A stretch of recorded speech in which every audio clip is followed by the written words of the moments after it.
Okay, we're live.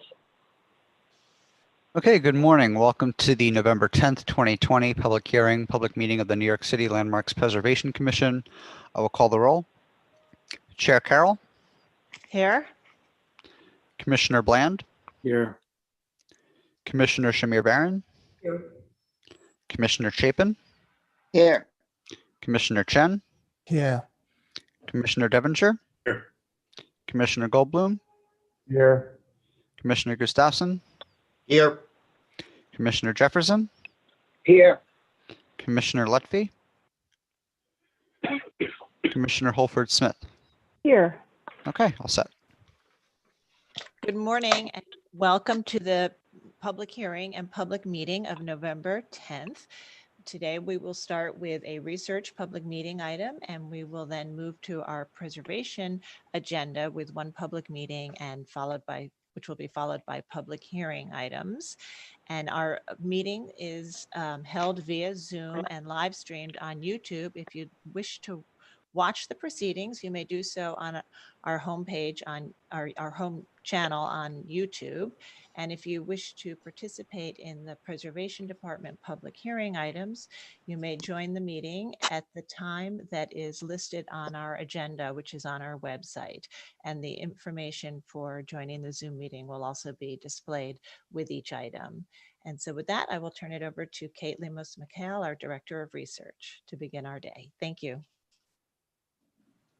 Thank you, Sarah. Good morning, everybody. Item 1 this morning is LP 2613, the Angel Guardian Home at 6301 12th Avenue in Brooklyn, Block 5739, Lot 1 in part.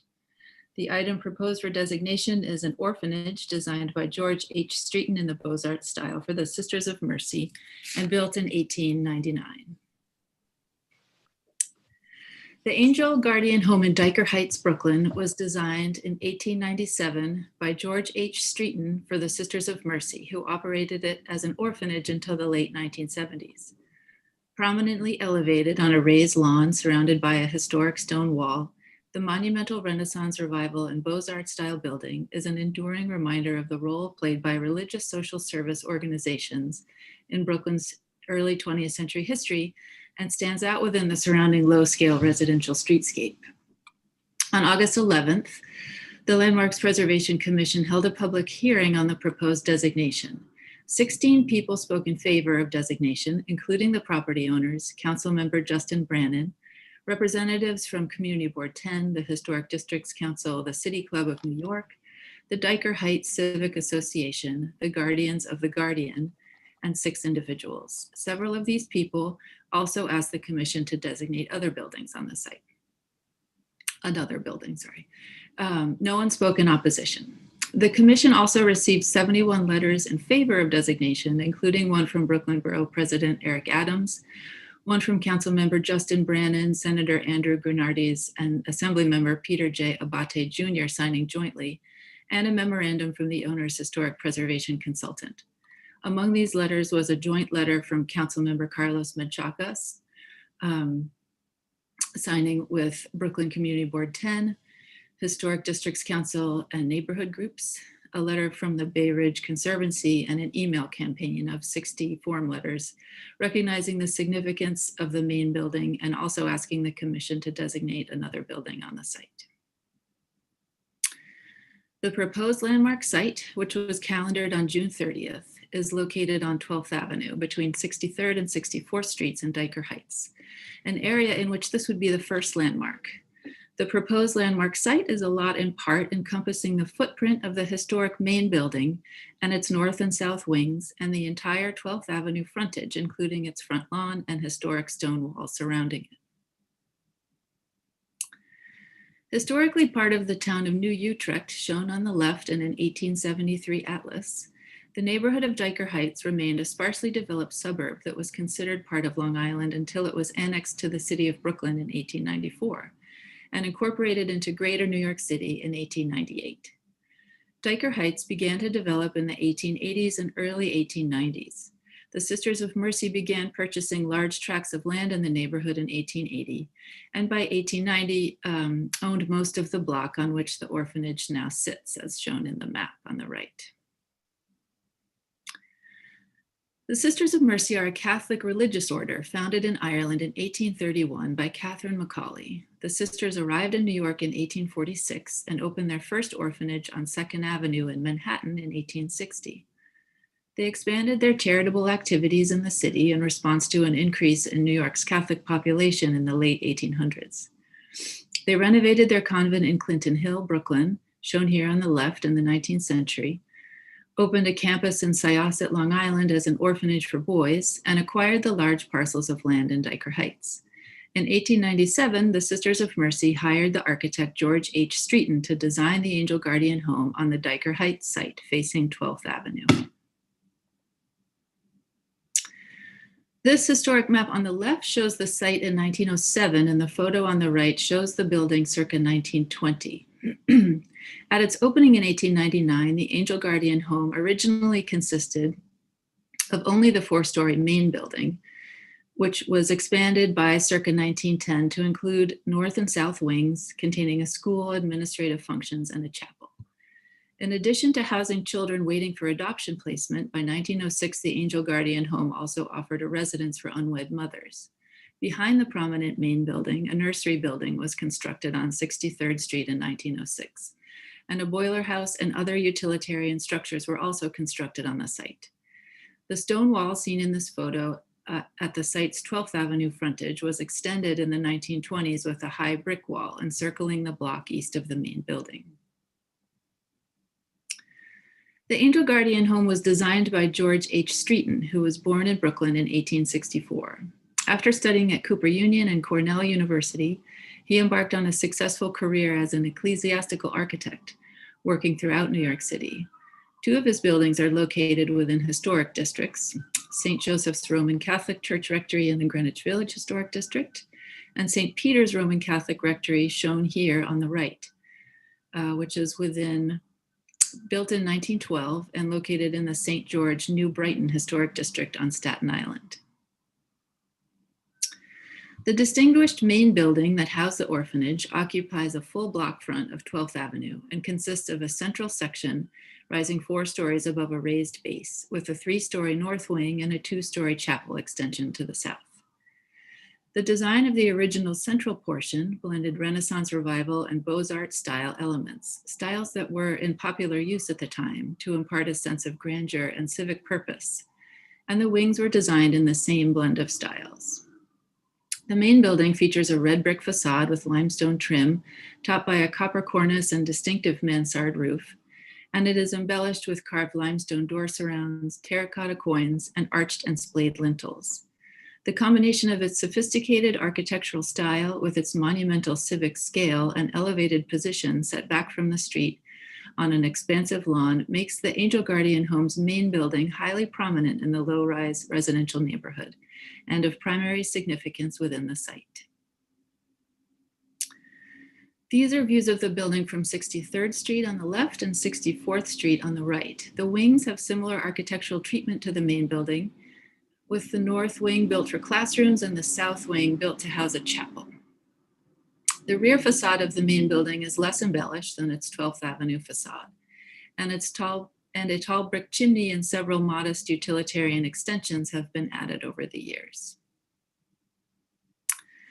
The Sisters of Mercy operated the Angel Guardian home in Dyker Heights for close to 120 years as an orphanage and residence for unwed mothers until the 1980s, expanding the focus of their social service work to include foster care in the 1960s, and later providing senior assisted living on the site.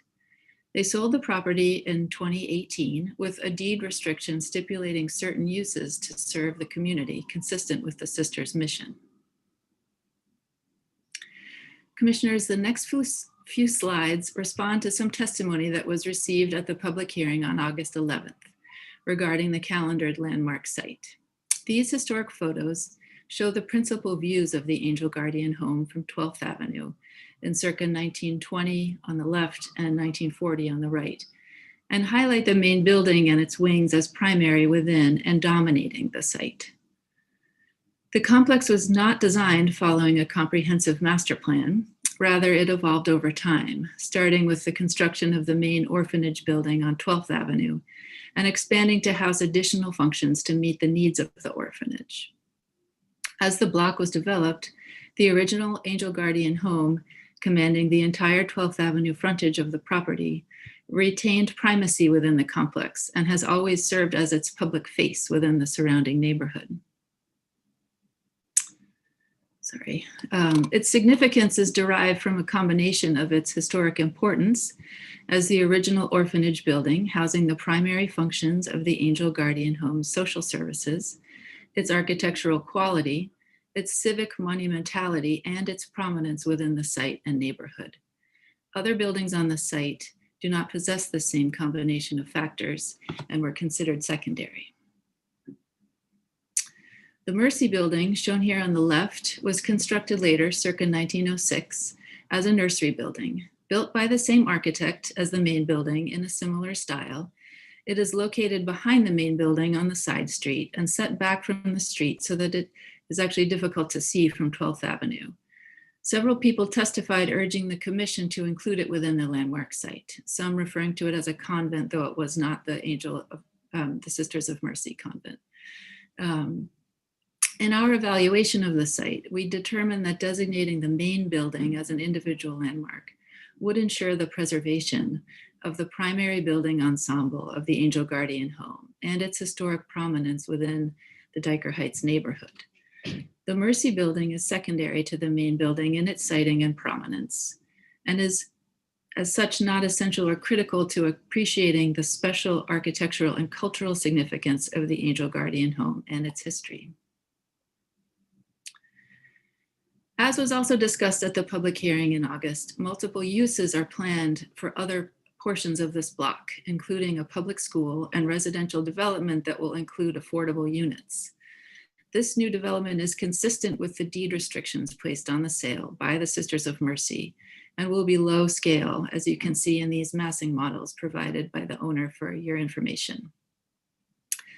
To ensure that the commission has some control over the portion of the development adjacent to the landmark, the owner has entered into agreement that would make a portion of the lot abutting the main building subject to design and massing criteria.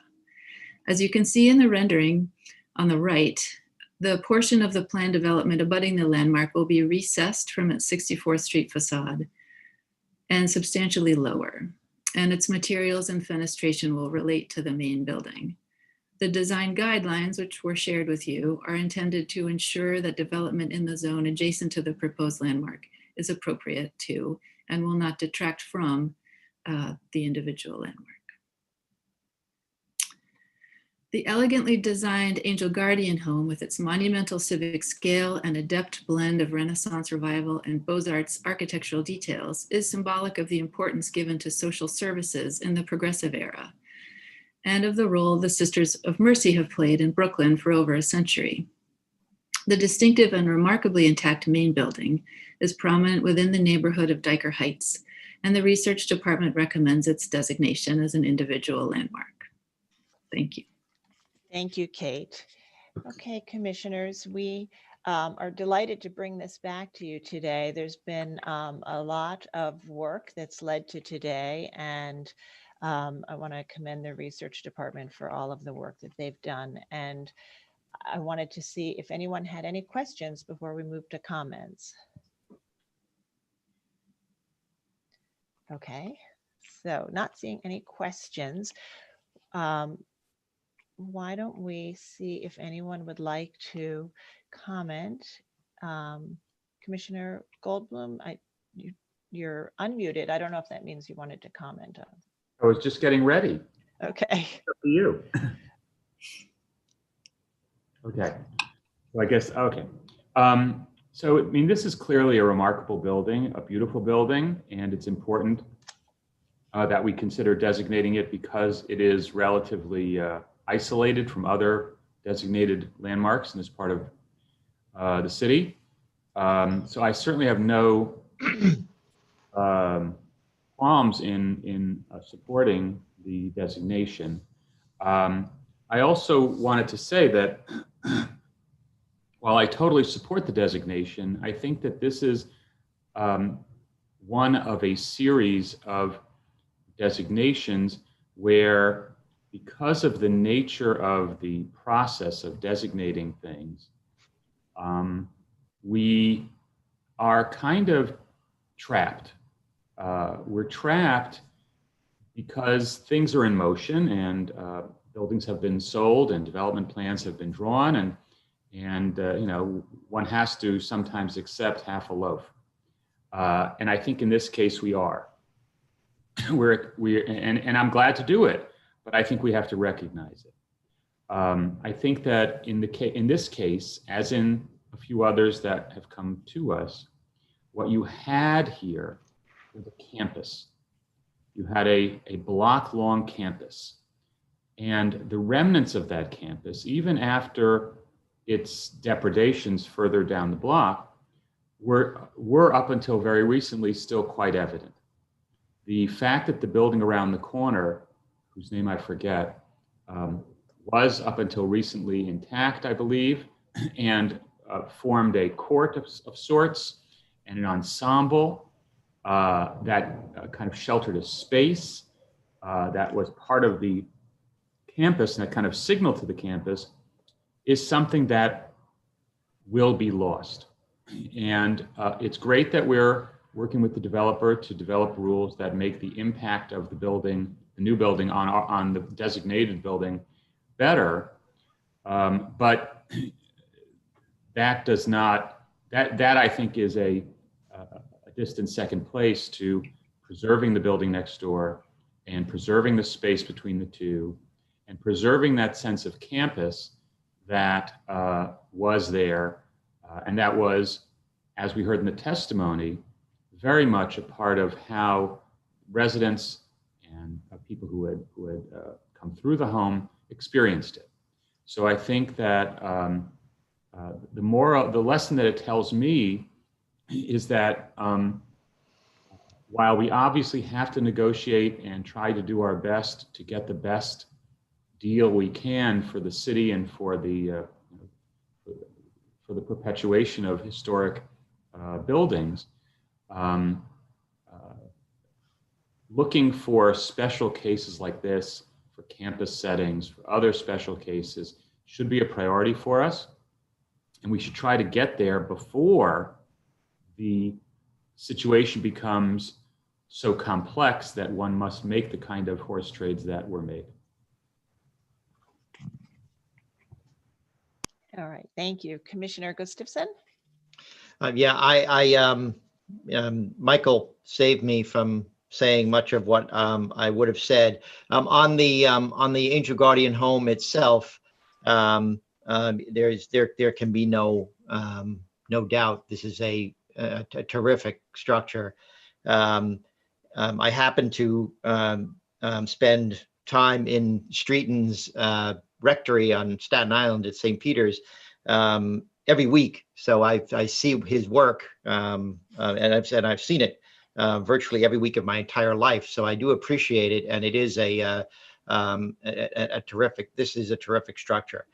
That said, you know, I do appreciate that Kate explained to us the relationship between the Mercy building and the main building. You know, in that it is secondary and you can designate this without it, and this doesn't, you know, is still in and of itself, you know, worthy. What I didn't hear, and perhaps we ought to hear on the record, is that if we were to look at the Mercy building as a freestanding structure, what would we do if we had actually, did we evaluate, you know, as opposed to as part of the complex with the Angel Guardian? If I were to say, well, if someone had said, okay, this is the building freestanding on its own, would we designate it, and what is it lacking? What is its condition, et cetera? Because to the layman, and to myself included, having visited the site, it seemed worthy. So maybe we need to actually say that on the record. Kate, do you want to start with that? Well, I mean, or I can. Well, if I can just jump in. I mean, while I appreciate the Commissioner Gustafson's, you know, question, and certainly the commissioners can have this discussion. That question is not the question that's really before the commission at this moment in time. And lots of buildings can be analyzed individually under all sorts of circumstances. If this building was the only building left standing and it was, 10 years from now or 5, whatever, that's a different context and a different situation. So the discussion about whether the commission could designate this building is not really the question that's on the table today. The question is whether this building possesses the requisite significance and importance, the main building to be designated a landmark. And so I would just point that out. I think that this is not a theoretical discussion about a different building. Yeah, and I would just, agree with Mark. I think when we consider buildings, we look at their architecture as well as the context of their history and development and any, historical or cultural significance associated with them. So it's hard to answer if the Mercy building were on its own, if those other factors would be in place to really elevate its significance in the way that they are for the main building. Okay, I guess that sort of lays the foundation for Commissioner Goldblum's comment about looking around to get the city to get ahead of situations like this, and to be able to deal with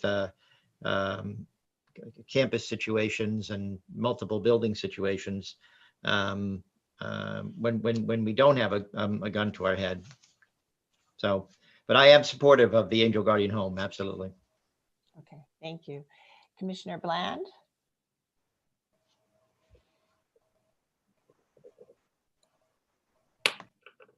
Commissioner Bland, you're muted.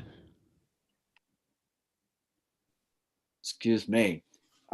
Put me into the camp of the last two commissioners. I think they expressed the issue so well that I don't need to go over it again, but just to say that those were my thoughts as well. I went to see the site. I often can't or don't, but I made a special trip into the city to see this site and to understand it better. Was surprised to see all the construction on the rest of the site, by the way, but also surprised by the beauty of the Mercy building and the fact that I thought it could be adaptively reused. I won't go further. I support a beautiful, extraordinary landmark in the main building. I will say that the half a loaf idea was what I was going to say too, but I think we're getting at least 3/4, maybe 7/8 of a loaf by this designation, but it still pains me a bit to think that our vote today will condemn a very fine building of the Mercy building, but I'm in full support and will vote for. Okay, Commissioner Lutfi. Commissioner Lutfi? Sorry, I had to unmute myself. Okay. I'm completely with my fellow commissioners here. Thank you to all of you for eloquently stating the issue.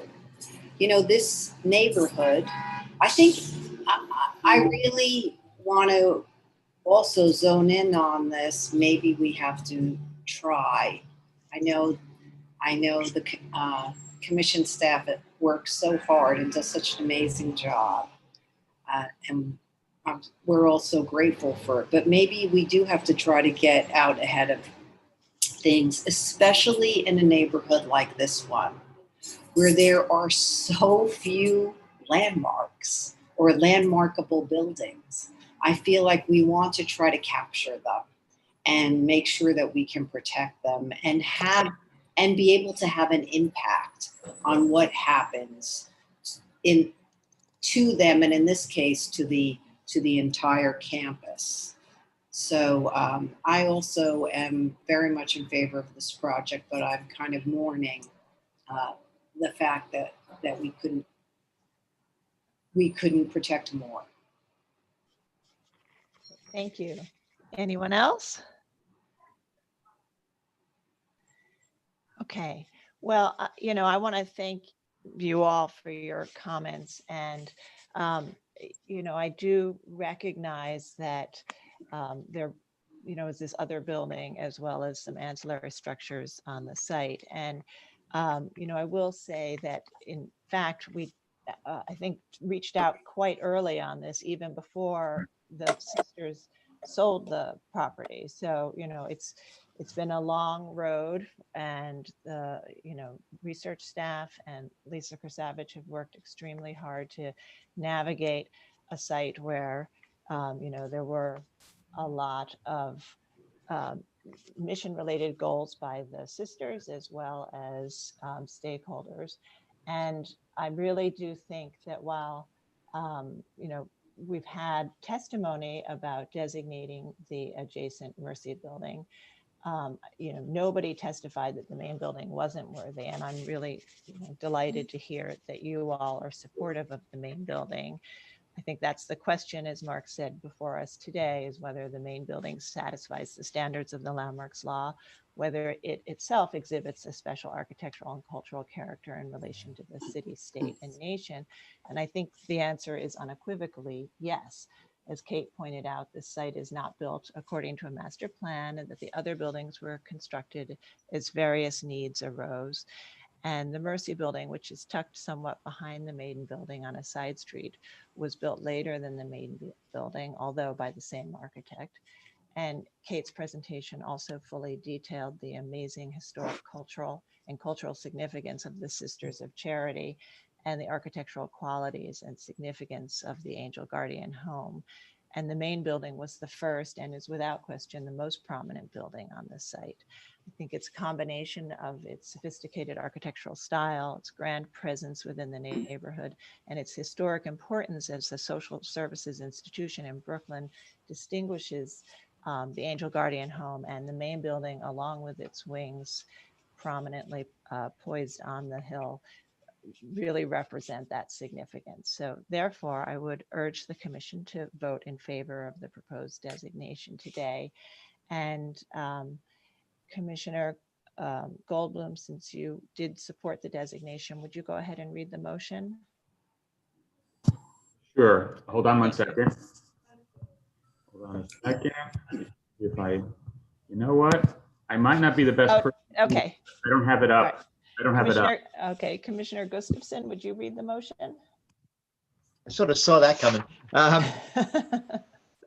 I move that the Landmarks Preservation Commission designate the Angel Guardian Home, 6301 12th Avenue, also known as 6301-6323 12th Avenue, 1202 to 1216 63rd Street, and 1201 to 1215 64th Street in the borough of Brooklyn as a New York City landmark because of its special character and special historical and aesthetic interest and value as part of the development, heritage, and cultural characteristics of the city, state, and nation, as set forth in the designation report for LP 2613, dated November 10, 2020.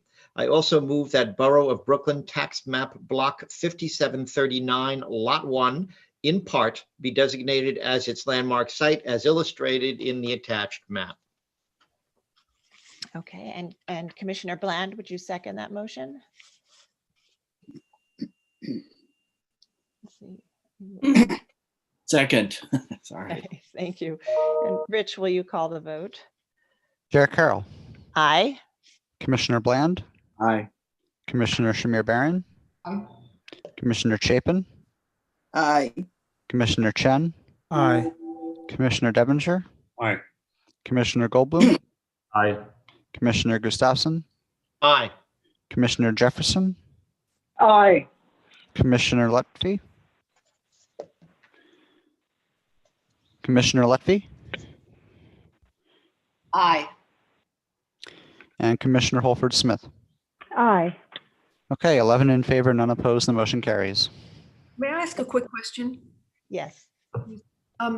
Yeah, in the event that the Mercy building will be proposed for demolition or modification, will it be coming before us just at all? It would not be on the landmark site, but as you know, we have, the owner has entered into an agreement with us to allow us to regulate or oversee the design criteria they've established for the portion of a new building that would be adjacent to the Angel Guardian home. So we would see that portion of it. Right, but in terms of, so in the case that if it will be demolished, it won't come before us to approve demolition. That's correct. Because it's not within a district? It's not within a district. That's right. Thank you. Okay, great. Thank you all. I'm delighted that this, incredibly important building that's very prominent in Dyker Heights is now our first landmark in Dyker Heights. So thank you all. And we'll now move to the Preservation Department agenda.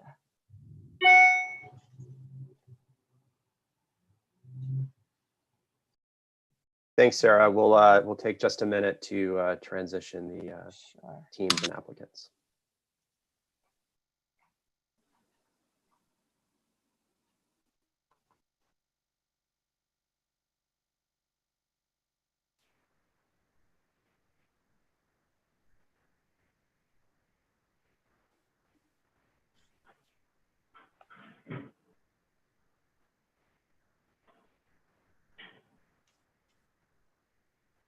Okay, so good morning, commissioners. We're going to start today's Preservation Department agenda with a public meeting item. Item number 1, this is LPC 21-02425, an application for a certificate of appropriateness in the Borough of Manhattan, Block 1377, Lot 7, 5-7 East 62nd Street in the Upper East Side Historic District. This is a modern style synagogue building designed by Percival Goodman and built in 1956. The application is to alter the facade, replace entry infill, and install a canopy. This was last presented at the public hearing of October 27th, 2020. No action was taken at that time. And commissioners, the staff will be presenting the revisions made by the applicant, and the applicants are also present.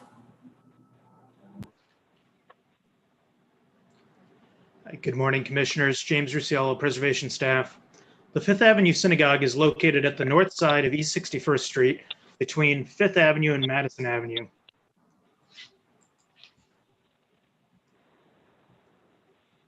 The original proposal was reviewed by the commission at the public hearing and public meeting of October 27, 2020. The proposal consisted of altering the facade at the ground floor by replacing the bronze frame clerestory windows with bronze louvers, removing the original bronze double doors and installing 2 pairs of bronze framed glass double doors, and installing a fixed marquee anchored to the cast stone facade 10 feet above the sidewalk with an illuminated underside and bronze framing. The commissioners expressed support for the alterations to the infill below the masonry screen. However, they recommended that the applicants restudy the size, placement, material, and lighting of the marquee.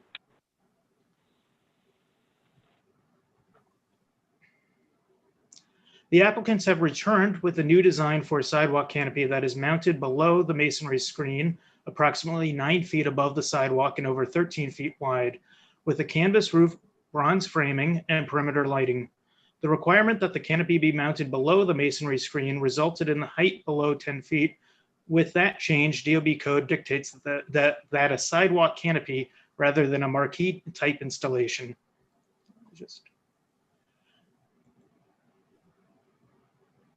The applicants have provided additional examples, including from Bryant Park Hotel, which was installed around 2000 and is off the landmark site. Architect Arthur Chabon is here to address any questions that you may have. Thank you. All right, thank you, James. So as you saw in the presentation, the applicant heard our comments about particularly the placement of the marquee at this in front of the screen, as well as its size, finish, and materiality. And they have now lowered it, but that does require a more traditional type of canopy to meet code. So commissioners, do you have any questions for the applicant?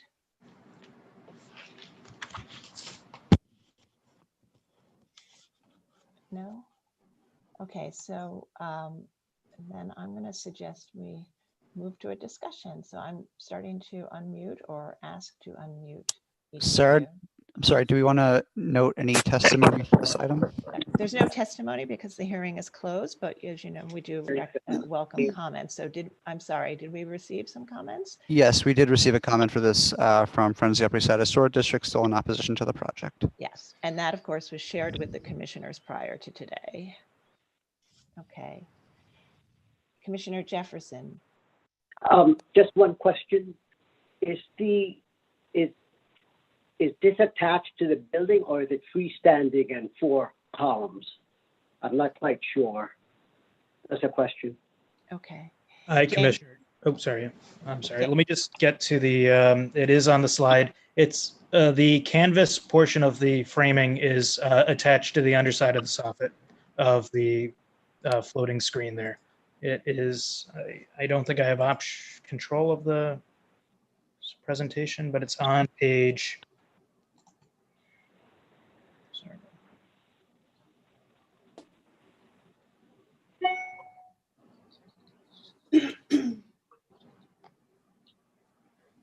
It is on page 11 or page 12.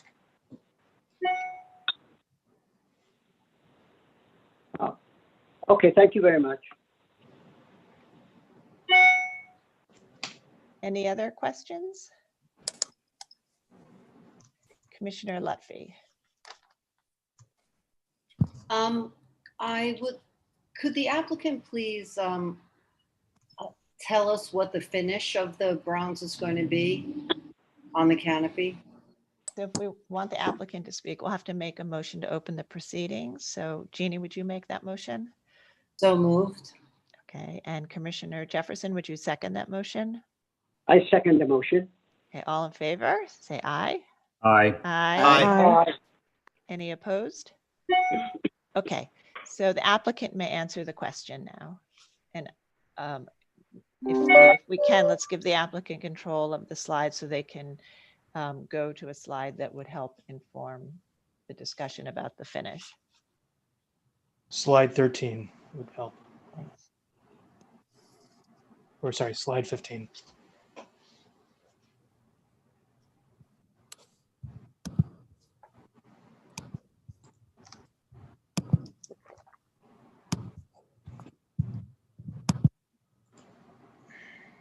Sorry, is Arthur join the meeting? And the applicants who will be answering the question, if you could please unmute yourself and state your name for the record, and then you can address the commissioner's comments. Thank you.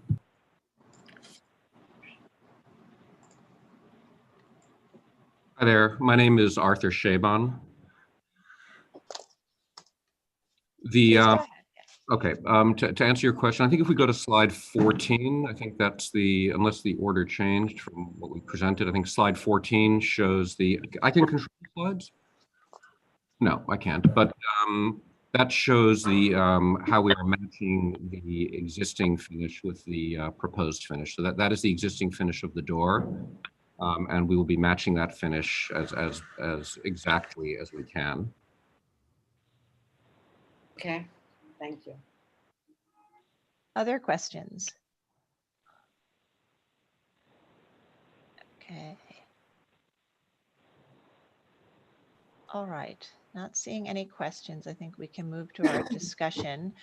I think that the last time we saw this, we were very concerned about the placement and as well as lighting and finish of the canopy, particularly its effect on the screen and the architectural style of the building.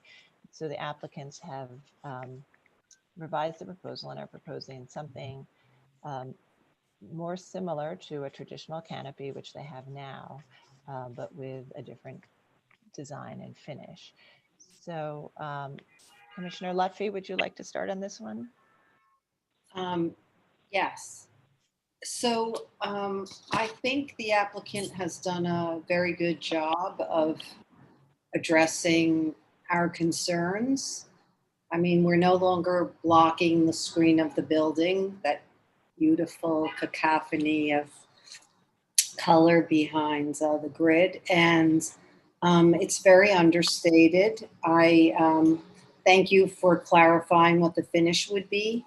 I would like to say I would like to recommend that whatever lighting there is going to be on this canopy, that it be very understated, because it's a very thin canopy, and I don't think we want this to look like a marquee in any way. But I fully support this project. Okay, thank you. Commissioner Jefferson?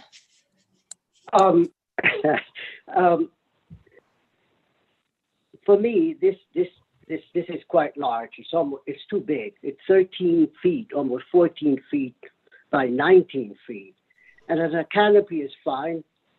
If it was self-supporting, standing on its own as a piece of furniture in the street and not touching the building, not attached to this building, I could support it.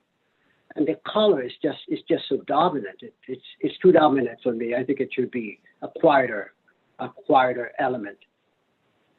Okay.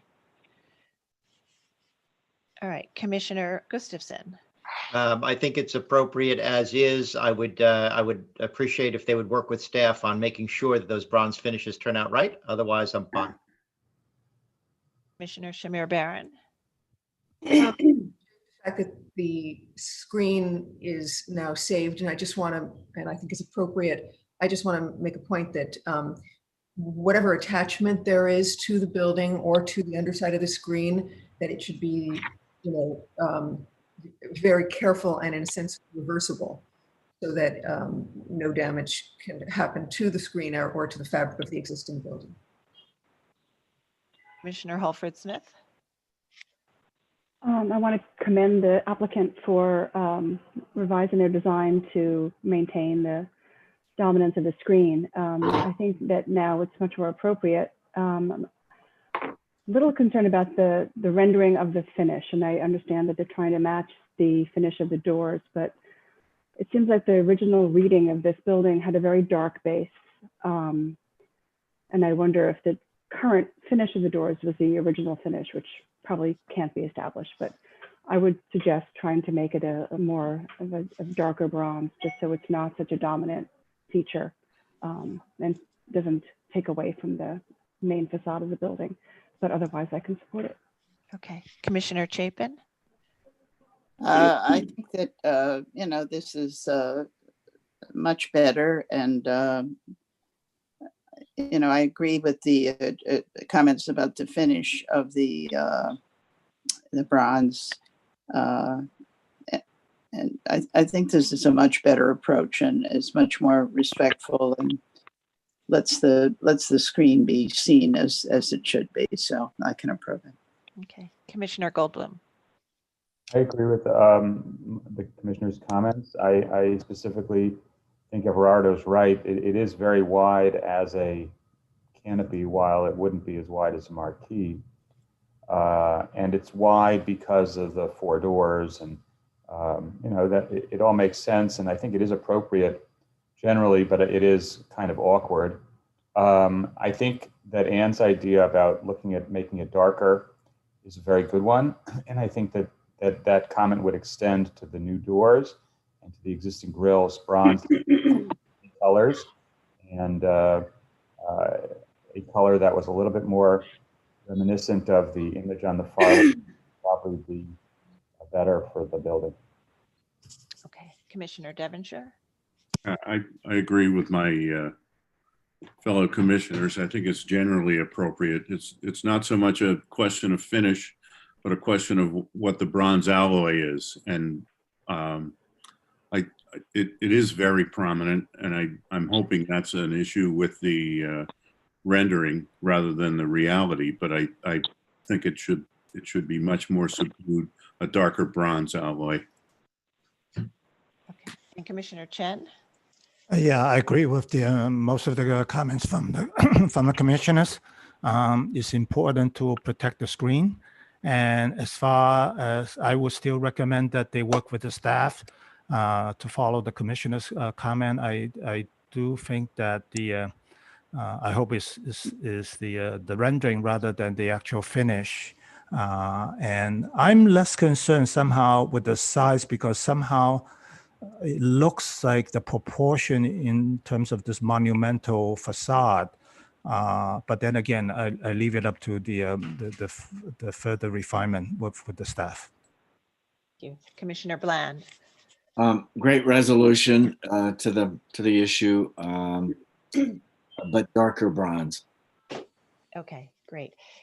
So I think we have a consensus here, and Commissioner Lutfi, would you make the motion and with the modification that they work in consultation with staff to study the finish to ensure a darker bronze, and we can also throw in that the lighting isn't too overwhelming. Okay, thank you.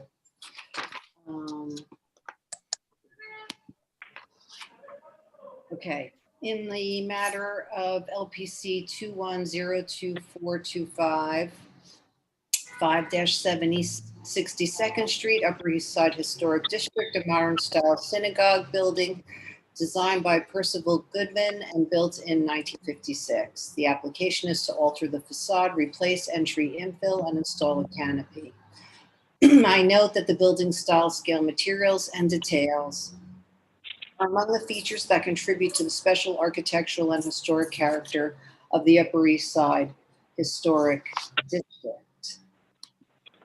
I recommend approval with modifications, finding that the replacement of clerestory windows with bronze finished louvers will not diminish the historic fenestration, that the louvers will be flush mounted and located in shadow behind the plane of the upper stories of the facade and will not call undue attention to themselves, that the new doors will allow for better circulation and the additional glazing will allow for more light in the lobby, that the finish of the door framing will blend with the bronze elements of the building's base, that the removal of the existing arched canopy will eliminate a feature that detracts from the building, that the presence of a canopy at the building entrance is consistent with other religious properties of this age and style, that the clean lines and integral lighting, canvas roof, and bronze edging and posts will relate well to the modern facade, that the cumulative amount of signage,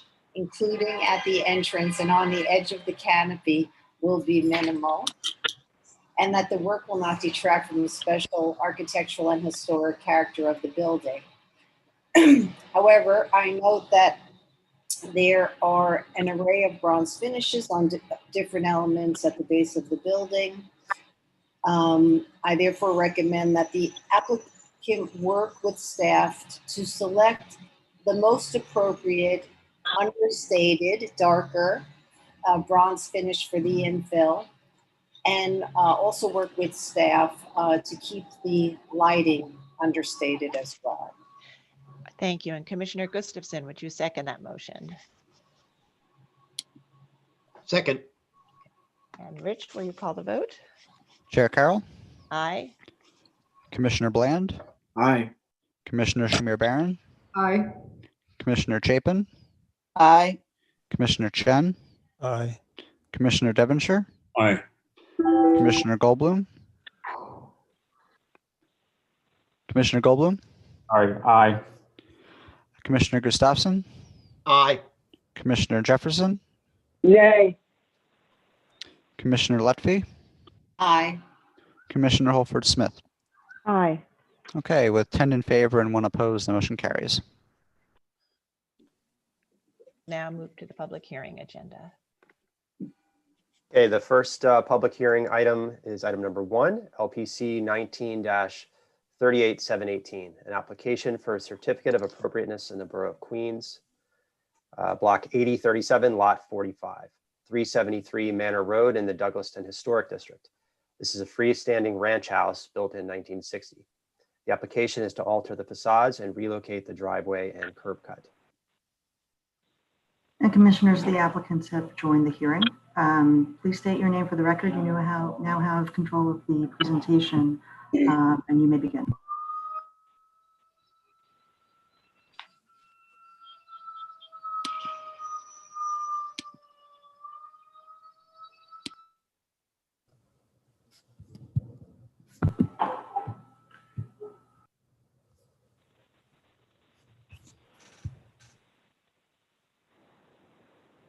Mr. Caracciolo, if you are trying to speak, you are muted. Please unmute yourself and you can begin presenting the slides.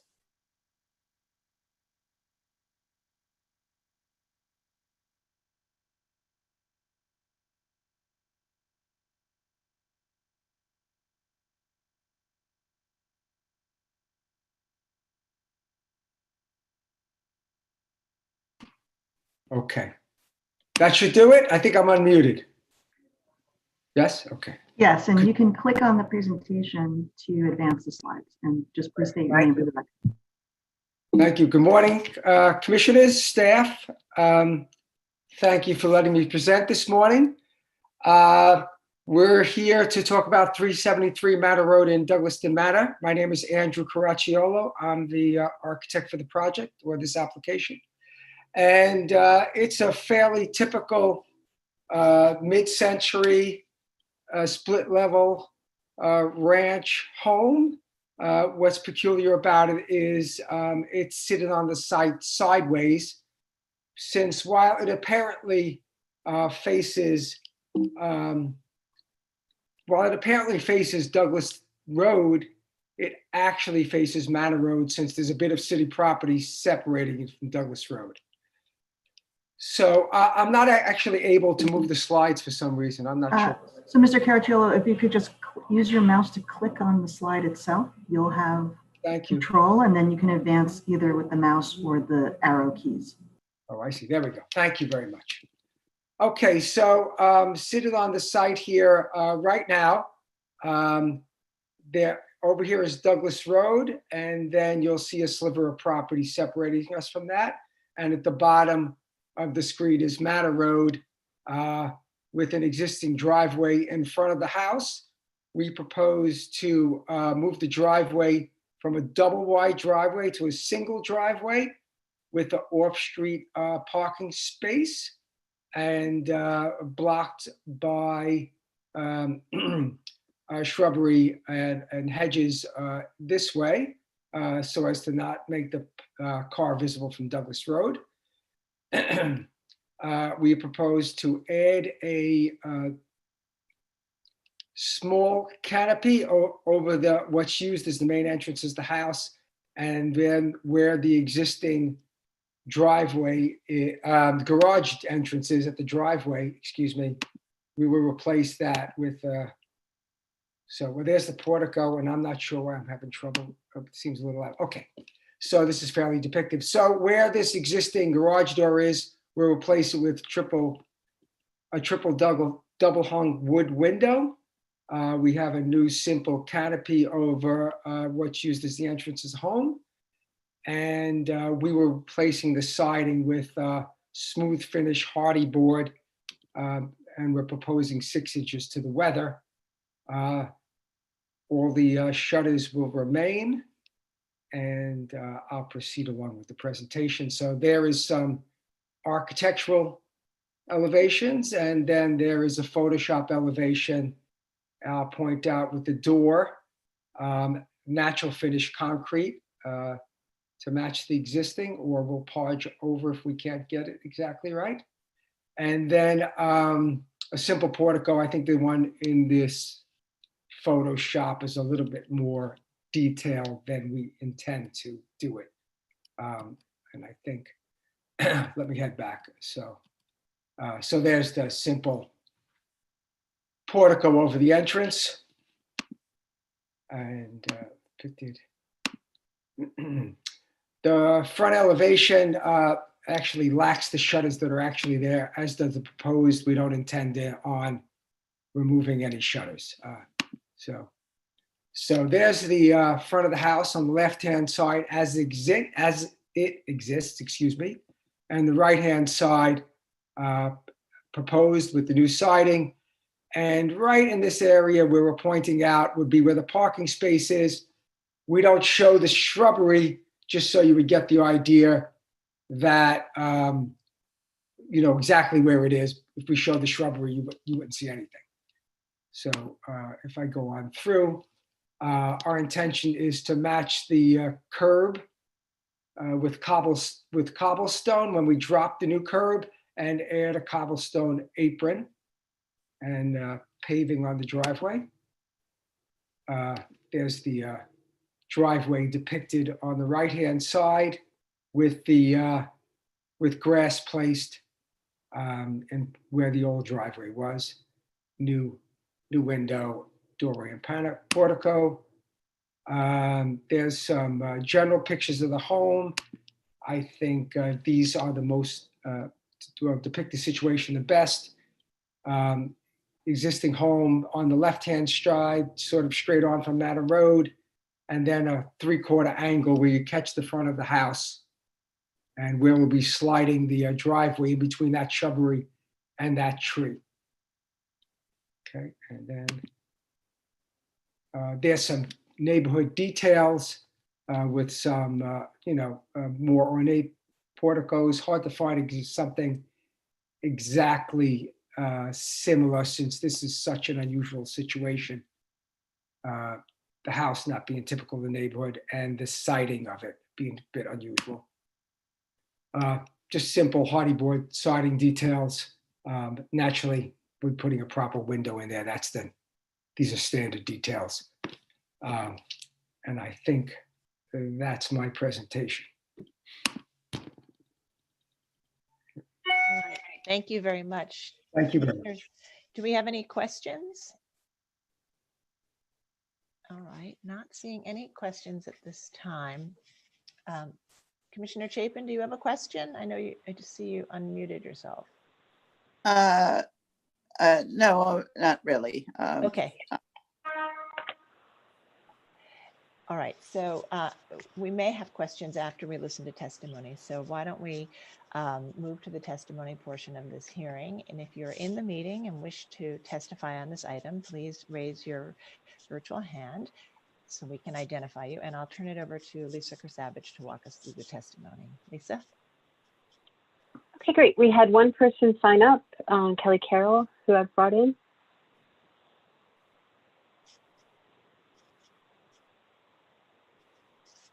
There we go. Good morning, Kelly Carroll for Historic Districts Council. This house is attempting to adopt the classical vocabulary of older homes in the Douglaston Historic District. In doing so, HDC welcomes the removal of the faux shutters from the Manor Road elevation, but we were puzzled as to why the shutters remain on the Douglas Road elevation, and I did just hear that they're supposed to stay in the end. Regardless, we think they should go. The proposed hardy board siding is inoffensive, but from a durability point of view, the existing cedar shakes will outperform the replacement material. Finally, we were unconvinced by the proposed portico. The sheer nature of a portico and any classical feature signifies symmetry, which this house lacks because it was designed to be asymmetrical. For this reason, a door and a window appear awkward tucked beneath a pillared portico, and HDC suggests exploring an overhang in a style germane to the mid-century appearance of this house, such as a simple cantilever. Thank you. Okay, thank you. And I don't see any other hands raised.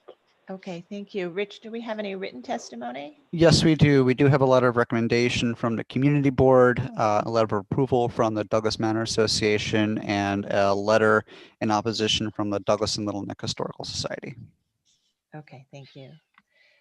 All right, Mr. Cracchiello, would you like to respond to the comments? Sure. I think we addressed the shutters. There was a request from the community board to keep the shutters, and we think they're appropriate, and the owner would like to keep them. Regarding the overhang at the entrance, we did our best to simplify it so as not to use any classical vocabulary. Regarding a cantilever, that would be exceedingly difficult to do, requiring us to sort of go inside the house and reframe it versus something that we could simply hold up from the outside. Okay, thank you. Can we move to the elevation for the purposes of our discussion, or a front rendering perhaps? Could you take control? I'm not sure I could. Oh, there we go. Or maybe the rendering, the side-by-side renderings would be useful. Okay. All right, commissioners, do we have any final questions before we close the hearing?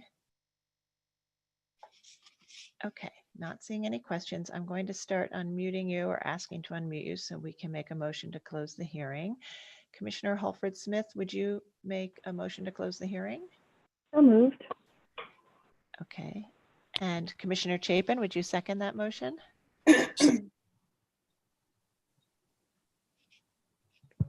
Did you second it? Sorry. Yeah, second. Okay. Yes. All right. Thanks. All in favor, say aye.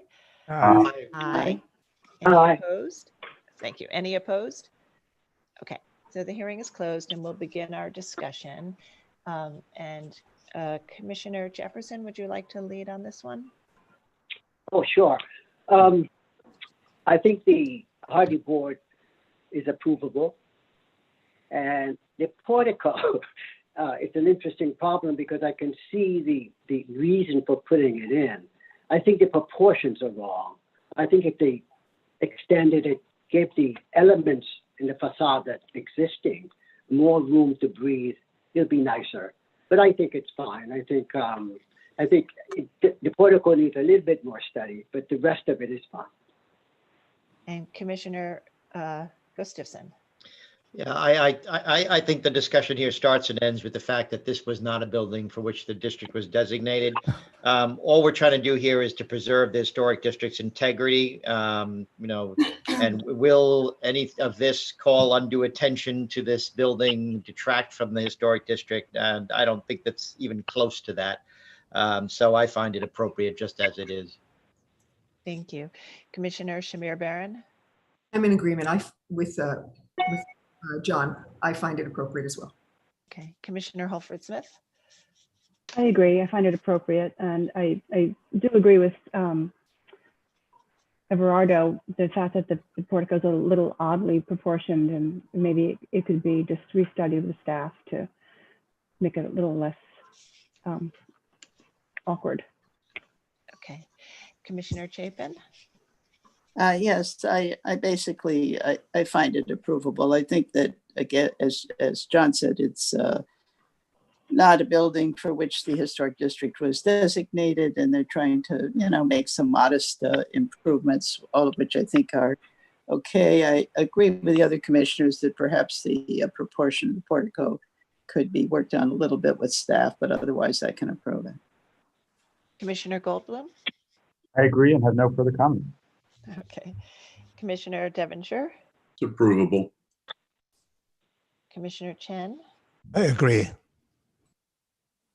Commissioner Bland. I'm shocked. I'm shocked that my fellow commissioners don't appreciate split level ranches. Did we say that? I'm sort of serious, actually. I know it wasn't why Douglaston was made a historic district, but I think there's a certain integrity to them, and maybe we'll appreciate them more later.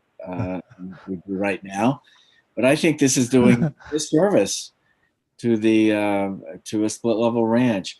I can accept all of it except, I'm sorry about that, except for the portico. And I think the suggestion that Kelly Carroll had of a simple overhang without columns would work a lot better, but I think I'm in a minority. Okay. Commissioner Lutfi. Actually, Fred, you're not. I recognize that this is a building that was not one that for which the district was designated, but I feel like if you're doing some work on your home, you should do everything possible to, especially if you're working on the facade, to enhance it in a way that best shows the house. So I can deal with the Hardy board. I think the color is not quite, I'm not sure what color this is, but I feel like it would be good if the applicant could work with staff so it harmonizes and enhances the building. I think the portico doesn't work at all. And if you just look from the existing exterior to the current one of the issues is that there's no air between the top of the portico and the, the siding, the hardy board above it. So that's disappeared with the portico. I don't, if those, I would recommend getting rid of it or changing the proportions dramatically, taking the window out of it. I'm not sure of why it's wrapped in it. And that's it. The other items are fine. Okay, thank you. So I think that we do have a majority of commissioners who would support it with some restudy of the proportions of the portico as proposed. So Commissioner Gustafson, would you make that motion? Sure. In the matter of LPC 19-38718, 373 Manor Road in the Douglaston Historic District. A freestanding ranch house built in 1960. The application is to alter the facades and relocate the driveway and curb cut. I note that this house is not one for which the historic district was designated. I recommend approval, finding that the house is not one for which the district was designated, that the presence, design, and materials of the modest entrance portico will be compatible with the house and in keeping with features found at houses of various styles throughout the historic district, that the replacement of the garage door with windows above a concrete base will maintain proportions and an organization that are in keeping with typical front facade compositions of houses within this historic district, that the multi-light configuration of the proposed windows will be in keeping with the fenestration pattern throughout the house, that the smooth finished composite wood siding with a painted finish will be in keeping with clapboard siding at modern buildings within the historic district in terms of material and will closely resemble the appearance of historic wood cladding when seen from public thoroughfares, that the relocated driveway and curb cut will be consistent with the site organization at the majority of lots throughout this historic district and will be typical of those features found throughout the historic district in terms of material, width, design, and finish, that no mature trees will be removed, and that this work will not call attention to itself or detract from the adjacent contributing buildings or streetscape. However, I recommend that the applicant work with the staff to restudy the proportions of the portico. Thank you. And Commissioner Commissioner Holford Smith, would you second that? I second it. Okay. And Chair Carroll? Thank you. Aye. Commissioner Bland? Nay. Commissioner Shamir Barron? Aye. Commissioner Chapin? Aye. Commissioner Chen? Aye. Commissioner Devonshire? Aye. Commissioner Goldblum? Aye. Commissioner Gustafson? Aye. Commissioner Jefferson? Aye. Commissioner Lutfi? Aye. Commissioner Holford Smith? Aye. Okay, with 10 in favor and 1 opposed, the motion carries. That's approved with that modification, and we'll move to the next item. Thank you. Okay.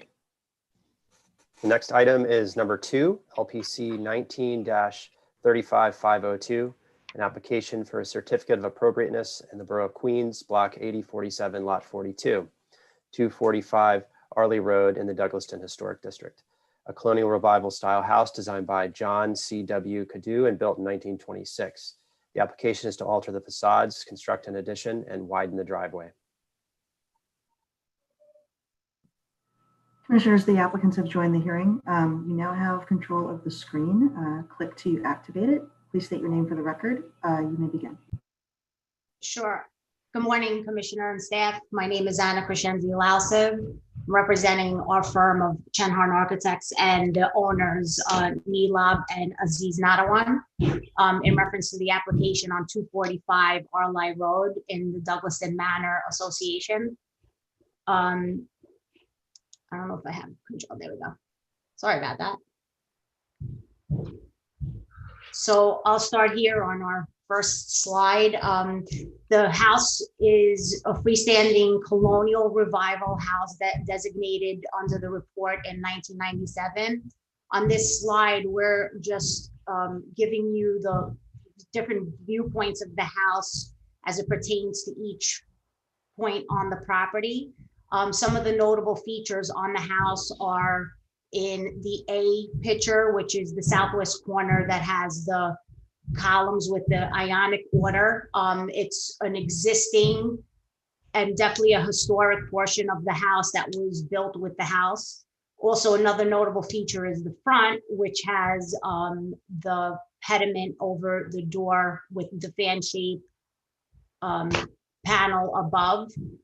The other photos do show photo views of the back corners of the house as they currently exist, with some of the existing windows that are there now, some which have been altered over time and some which are existing that are being replaced.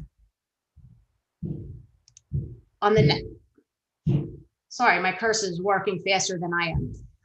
On the next slide, it's just showing the designation of 245 Arley Road, where it is in relationship in the Douglaston Manor Historic District. It is on the north side of Arley between East Drive and Center Drive, and as seen as within the heart of the district. The next set of photos were taken during the designation report in 1997. Again, as stated prior, the original architect was John C.W. Cadu, and it was built in 1926. Under the designation report, it was designated as a colonial revival. These photos are depicting the front as it was taken in 1997, and pretty much as it stands today, with the siding and the side porch and the existing railings throughout. Again, these are several photos showing the front, indicating the side porch here, which is the notable historic element on the house, as well as the front element here that are notable in the designation report as historic features of the house. This photo is showing the garage, which there is no work currently being proposed at the garage. It will remain as it stands. This slide is representing the existing site and the proposed site. So the existing site is showing the most notable work item here is the expansion of the existing driveway.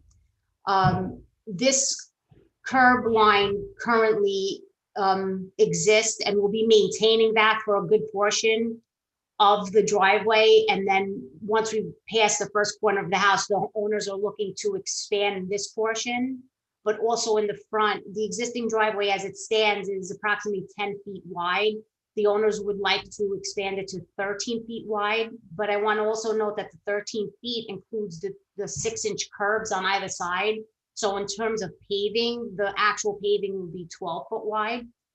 We are proposing the first 4 feet to be of a Belgian block apron, and the remaining portion of it to be pavers. We are also redoing the walkway in the same paver color and similar style to the driveway, but just a different pattern to match what is existing. And then the other notable change on the site plan would be this back portion here, which is currently a covered landing. The owners are requesting that we enclose that area to add for a pantry storage. There's no foundation work that's proposed with that. We'll be building exactly on the existing landing that's there, so as not to increase any of larger footprint than that already exists at the dwelling. This slide is showing from the street the actual view of the existing driveway that's currently paved in asphalt. This side curb is the one that we will be maintaining, and this side curb is where the owners would like to increase the size of the driveway. This photo is a picture of a color of paver that they would like to use. It's a gray paver. It's noted as a Granite City blend. This picture here is showing that they would like to do the driveway in a random style pattern. Just because of the scale of the driveway, they felt that a smaller paver would be, we felt that the small paver would be a little too predominant. And here in this picture, we're showing the existing walkway that was there We will be maintaining the style of the walkway with that basket weave bond with a smaller, but they would like to match the color of the driveway with the Granite City blend. We are not widening the walkway. We are leaving it at the 4 feet that it exists. The only place that it would widen is at the proposed portico, which I could show you in a later slide. Okay, this slide we're showing essentially the existing first floor in comparison to the proposed first floor. So as you could see, this back corner is where that existing covered landing currently is. So if you come over to the proposed side, we've highlighted it here to show that we're with the same dimensions, we're just creating a covered an enclosed pantry on that landing. We're also taking the opportunity here to move one of the historic windows on the back and relocate it to this side of the driveway so that we could still maintain that historic window on some portion of the house, but in a different location. This highlighted area back here is just showing that we're showing windows, the areas of enlarging the kitchen window and changing one existing window to a patio door. This area is highlighted because, again, this is the porch that has the historic columns on it. We are maintaining the columns that are there, but the owners would like to remove those large paneled glass doors and build a sill with actual windows rather than having those glass panels. And then in the front here, this is the where we'll be adding in that portico and the new landing as well. And on this side, which is the east porch, that was an alteration done many years after, we don't know the exact time, probably done sometime in the 80s. We're replacing all the windows in this porch as well to create some symmetry between the west porch and the east porch so that there's some similarity on the facade there. This slide is of the existing second floor and the proposed second floor. There, as you can see, the envelope of the building is remaining, but again, in these highlighted areas, we're showing that this portion is where that porch below is being built upon. We'll be extending the roof. So this flat roof will extend above that to just create a continuation of that roof deck that exists now. And we're also showing that we're replacing all of that roofing material, which has been deteriorated, with flat roofing as well to cover the roof decking. Notably, back here is where the window replacement of that historic window that I mentioned earlier in that enclosed porch, that historic window currently resides here. We'll be moving it, increasing the size of the window on the back elevation, which I'll point out when we get into the later slides. And in the front here, we're showing that the extension of the portico roof, as well as changing the front window to a larger window. Both decks will have new railing to replace the historic railing that is there. And that was done for several reasons: to meet code requirements, and also to a lot of the material has either been blown away in some windstorms and needs to be replaced. In this slide, we're showing this existing section as opposed to the proposed section, just to demonstrate what we're actually doing in that proposed area. So as you can see here, this is the existing section, again, through the west side of the house. This is that covered landing that currently exists now. The awning roof that was built at a lower elevation than the existing flat roof that was there. And it's partially enclosed with a lattice screen. So what we're proposing to do here is extend that flat roof, come out with it, and just enclose that area again so that they could have a proposed pantry storage area for future use. I also want to note in this section, in the eating area, this is showing the existing header of that historic porch that's there.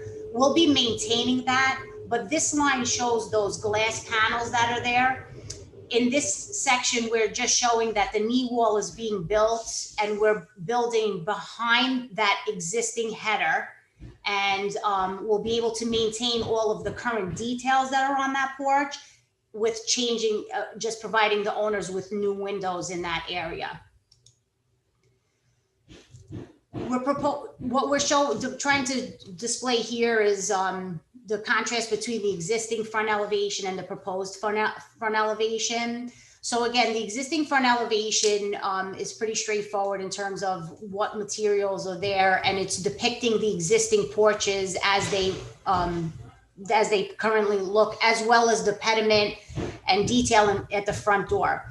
So our main concern here was saving this porch, saving the columns, saving all of the header details, but we're removing those panels, and we came up with a window system that we felt would best replicate those panels that we're taking out. As you can see, we tightened up the grid pattern more to mimic what's here. And we were just really including the apron so that they have more of a usable area, which is their eating area. At this front portico, what we tried to do here was maintain all of this decorative paneling around the door. And as you can see, this is the existing fan panel. We created a shape on the portico that we felt that would most help us maintain all of those existing details on the facade of the house, while trying to accentuate and again, highlight the portico and something that fits in with the colonial revival style. This window here is one of the windows that will be enlarged. So right now, as you can see, there's one existing double hung. We maintained it. It will be a new window, but we added 2 side flanking windows just to enlarge the windows in that area. And we found that to be consistent with many of the houses in Douglaston Manor. And then on the east porch, again, not a historic porch, but we were trying to mimic the details on the west porch. So we're introducing some applied columns with the same column capital, same type of windows, so that there's some symmetry to the front of the house. These are the existing and proposed side elevations on the west side, again, showing the contrast with this open covered landing, that west side porch with the historical district. So in the proposed, we're showing this portion closed with that original historic window from the back facade being relocated in this area. And on this porch, we're maintaining all of the columns, the header, the box beams, and we're building behind that to enclose it with a small windowsill and new windows. This is the east side, again, showing the existing and proposed. The main element here is that side porch, non-historical, but we are applying for a window replacement in this area. The current windows are vinyl gliders that were definitely not a historical element of the house. So what we're trying to do here is mimic more of what's going on the west side with these applied columns with the same capital, and we are adding all of these windows to make it look more as if they were those removable panels that, or similar looking removable panels that were done to the west side of the house.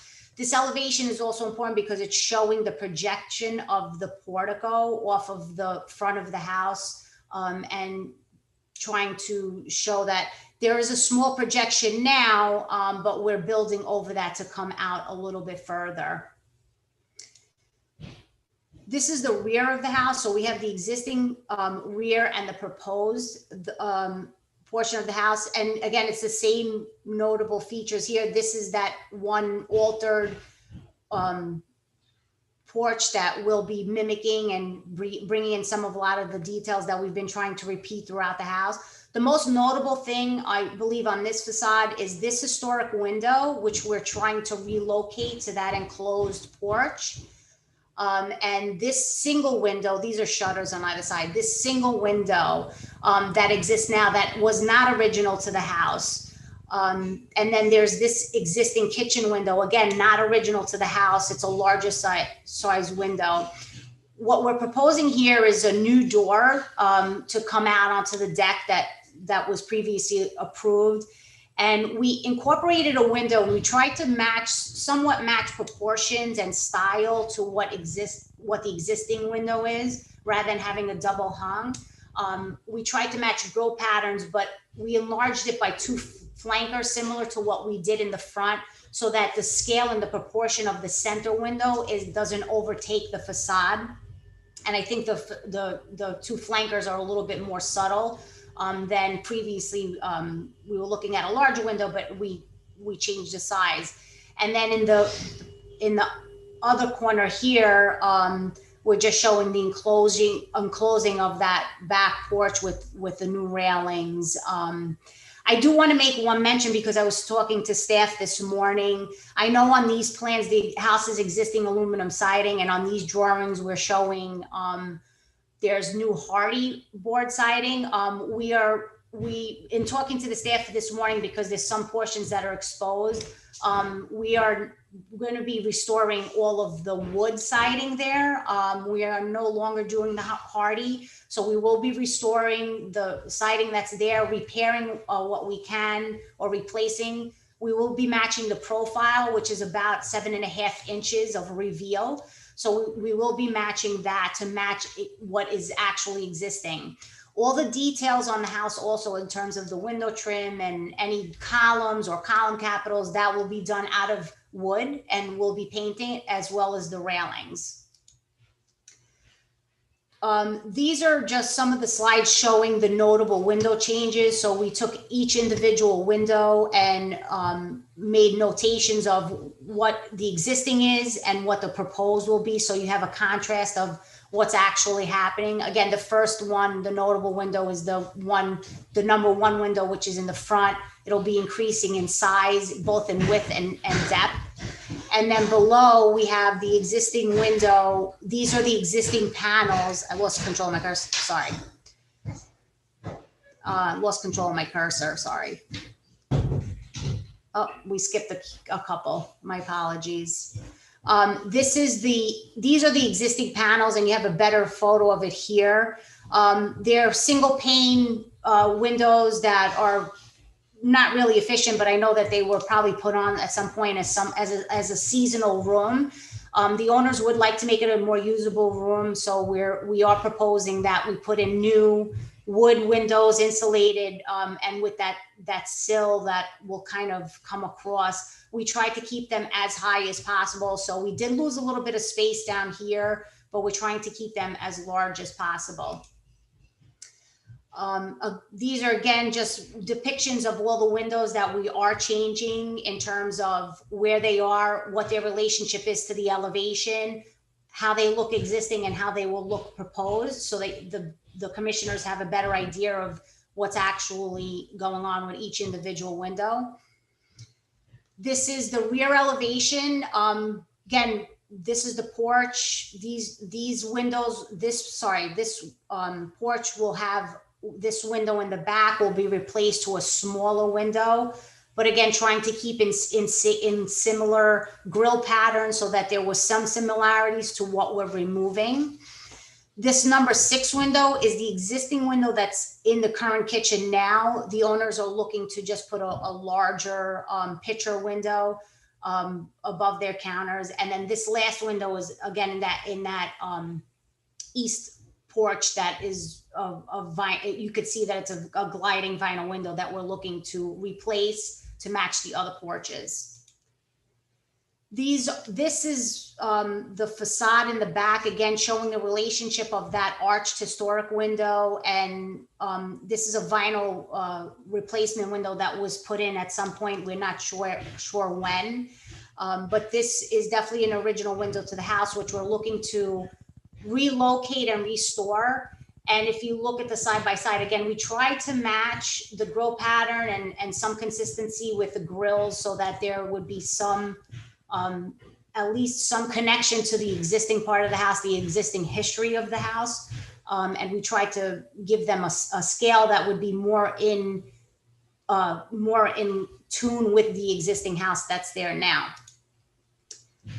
And this final slide with the window replacement, there's a series of windows here that we're looking to replace. Again, these are vinyl replacement gliding windows.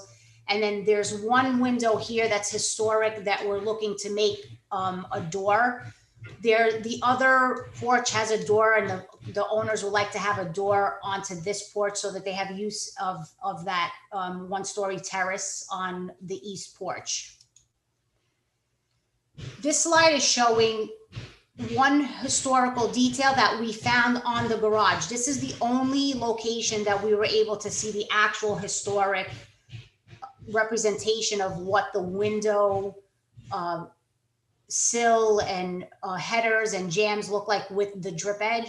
We are going to be replicating this detail on all of the windows on the house. So we do have the historic sill with the flat stock around the window with a new drip cap. Everything will be done out of wood to replicate this historic detail here. This is just a cross section through that window just to show that we're trying to replicate the existing windows as far as the double hungs are concerned on the house. And again, all of the details at all the new windows will have a wood surround similar to this detail. On this slide, I think this is probably the most predominant element we're changing on the house. As you can see, there's an existing fan on the house with this existing door surround. We are looking to maintain that. We're looking just to remove this railing back here. We don't think that was a historic part of the house. We don't believe that was built with the house in 1926 and it was added at a later time. So we'd like to maintain all of these details here, maintain all of the columns that are on the house. So we have this flat column here, these round columns here. And what we tried to do is incorporate a portico, again, to mimic the curvature of that fan so that we can maintain the fan, and try to scale it to the facade so that it would work with the new window that we're adding up above. The door, the side lights will be restored. There is some repair work that we have to do that we'll work with staff level on in terms of the column bases. But in terms of the surround will remain and will be restored to its original form. In this slide, we're just showing this cross sections of how we would be tying in the new portico into the existing details of the doors. So what we're trying to do here is maintain this frieze board and bring it out with the box beams that would be supporting the portico.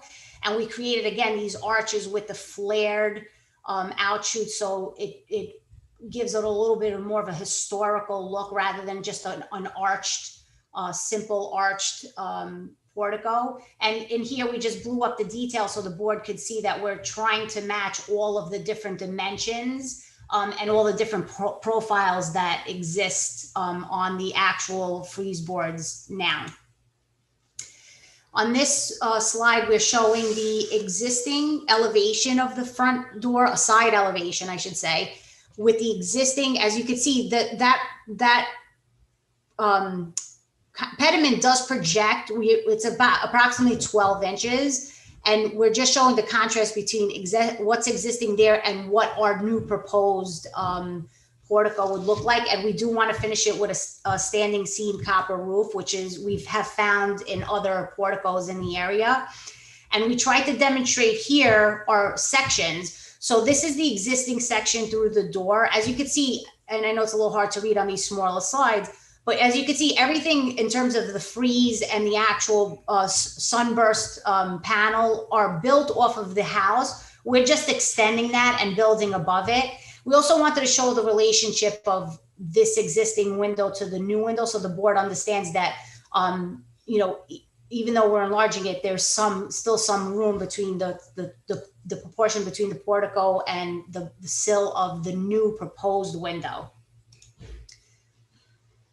On this slide, what we tried to demonstrate is that we went around and we matched up from the designation report. I tried to match any existing colonial revival that was designated as a colonial revival in that 1997 report, and tried to find similar porticos on existing houses in the area. And on the map, we're just showing their relative location to our house at 245 Arley Road.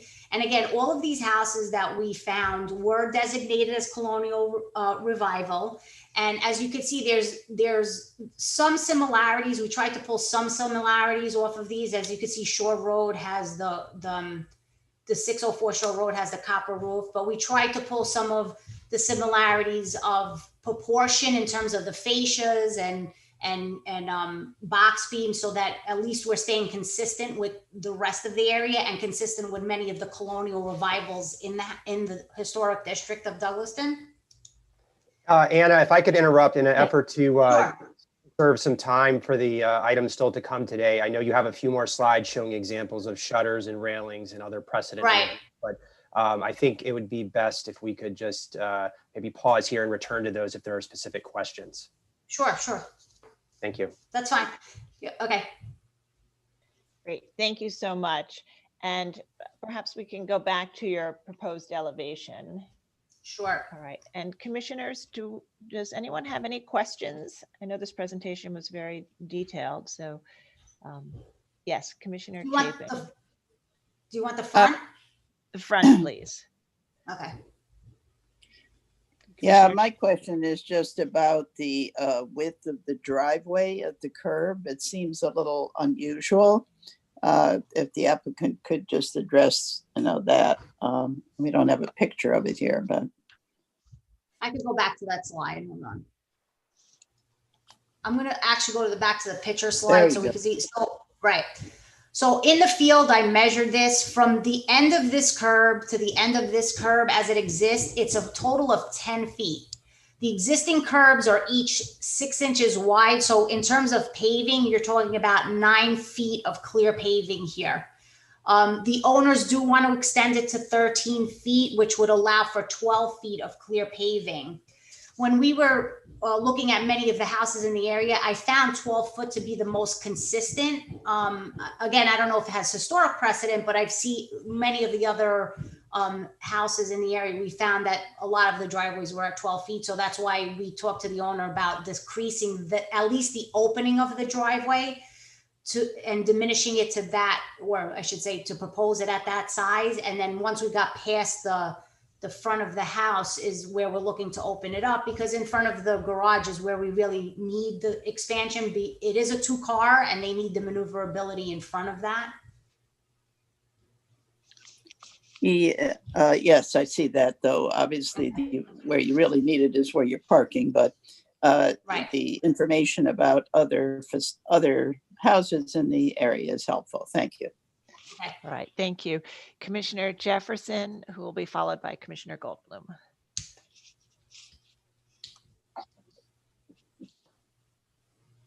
Commissioner Jefferson? I'm sorry. Very quickly, could you go back to the elevation? The corner boards, are they being increased in your new proposal? Because they look larger than the... You're talking about these corner boards? Yeah. Are they larger than the existing? I want to clarify something on that, if I can. That actually, those corner boards will probably not happen because of the meeting I had this morning with the staff. Because we're representing, we're no longer presenting the hardy plank, and we're going with the actual wood siding. I don't know for sure, but I have a feeling that those corner boards don't exist. So we're probably going to be wrapping around with the siding, because I believe that's what's actually there. So those corner boards will not be there. Thank you. You're welcome. And one more comment, I'm sorry. If you look at the pictures of the garage, I think the garage has the more accurate detail of what the actual corner would look like, because that's the only place that the siding is truly exposed. Okay. Okay, thank you. Commissioner Goldblum. You're welcome. All right, just on this same facade, you're going to very commendable effort, I think, on the right side porch to make it more like the left side porch.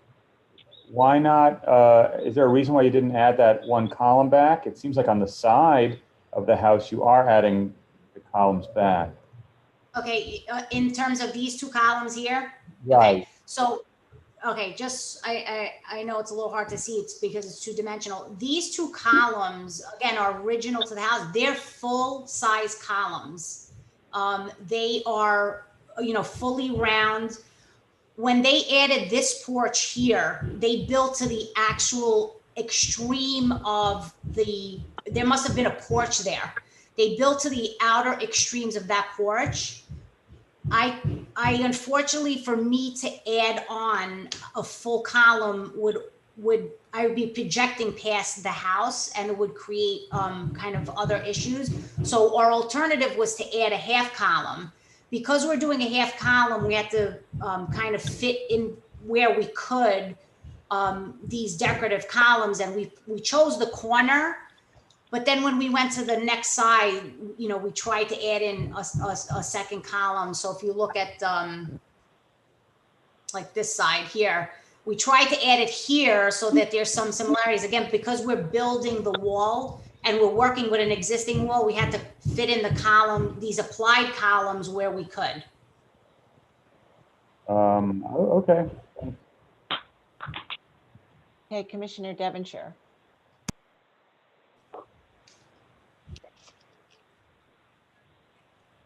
Oops, you're on mute, Commissioner Devonshire?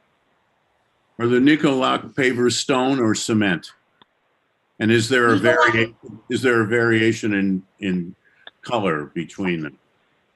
Nicolak is a cement stone. It's a cement paver. It's manufactured. We picked a granite because it's a consistent gray throughout. There's no variations. It's a gray granite, so the entire driveway will look consistent.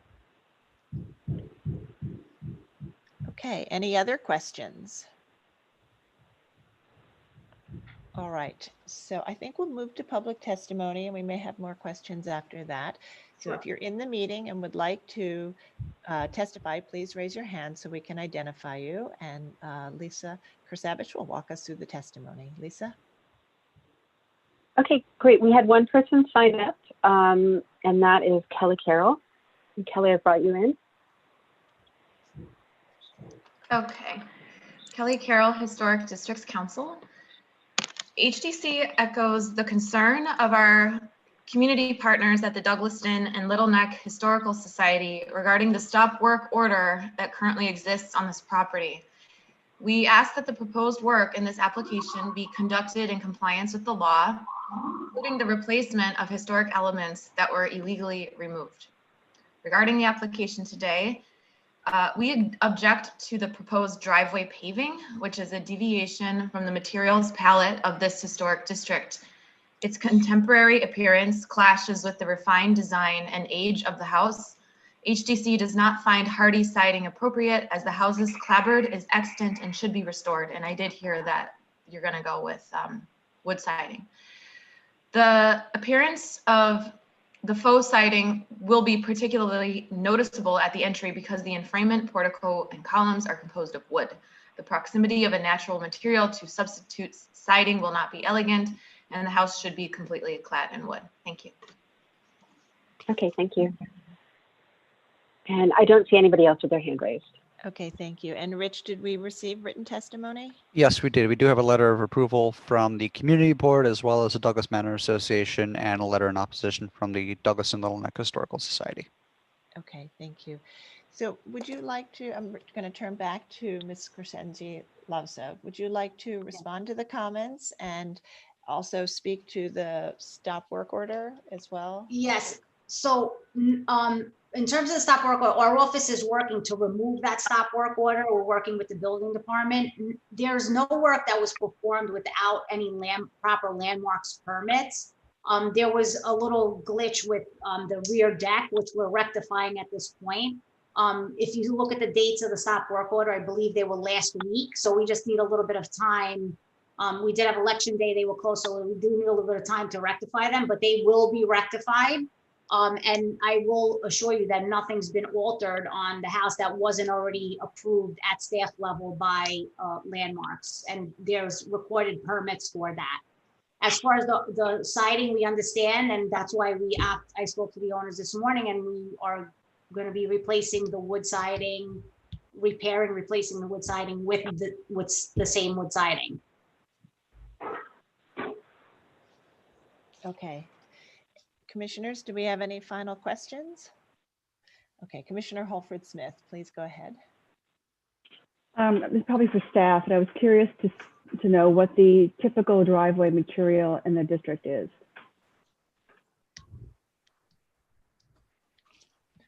Corey or Bernadette, do you want to take that? There's a variety of materials. We do see a lot of stone. We see some brick pavers. There's also some concrete. So there is a mix of materials.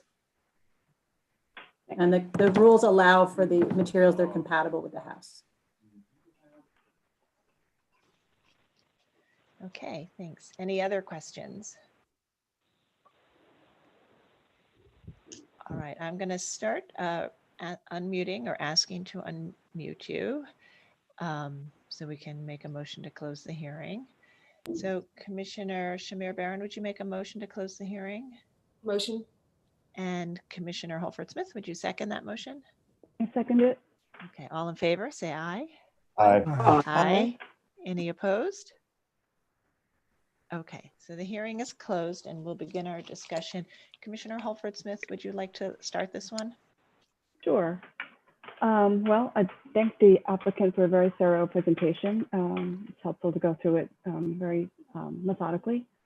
A lot of things to address here. So I'm going to start with the the porch that had the sort of glass sort of panel in front of it. I think that the changes there are appropriate to put a curb and proper windows. I think that's fine, and to excuse me, to extend that to the rear is also acceptable. I think trying to mimic that on the other side is also approvable. It would be nice, as Michael Goldblum pointed out, perhaps adding that half column, sort of 1/3 in from the corner, like to mimic what's going on in the historic portico or porch, if that's possible. I think that the addition of the front portico is appropriate. The detailing looks to match what's existing and retains all of the existing material on the face of the house. So I think that's appropriate. I think the various changes to the windows are also appropriate. I do have some concerns about the driveway. I think that the 13-foot width seems very wide.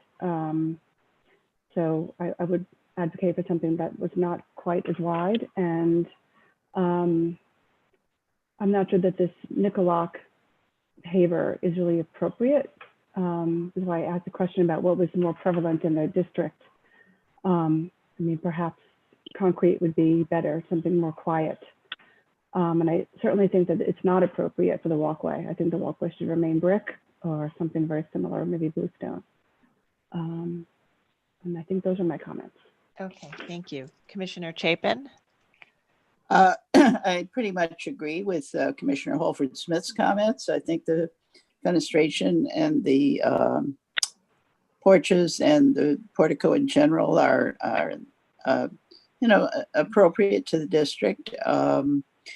I also feel that that driveway is a bit wide, and also that I also wonder about the materials. Maybe something else might be better, and also the walkway, which normally would be probably a brick or bluestone. Another material for the walkway would probably be less stand out less than be more appropriate for the district. So, but in general, I think it's a pretty good presentation. Okay, Commissioner Goldblum. Hey, thank you to the applicant for an incredibly thorough and detailed presentation, and clearly you care a lot about this house and shows.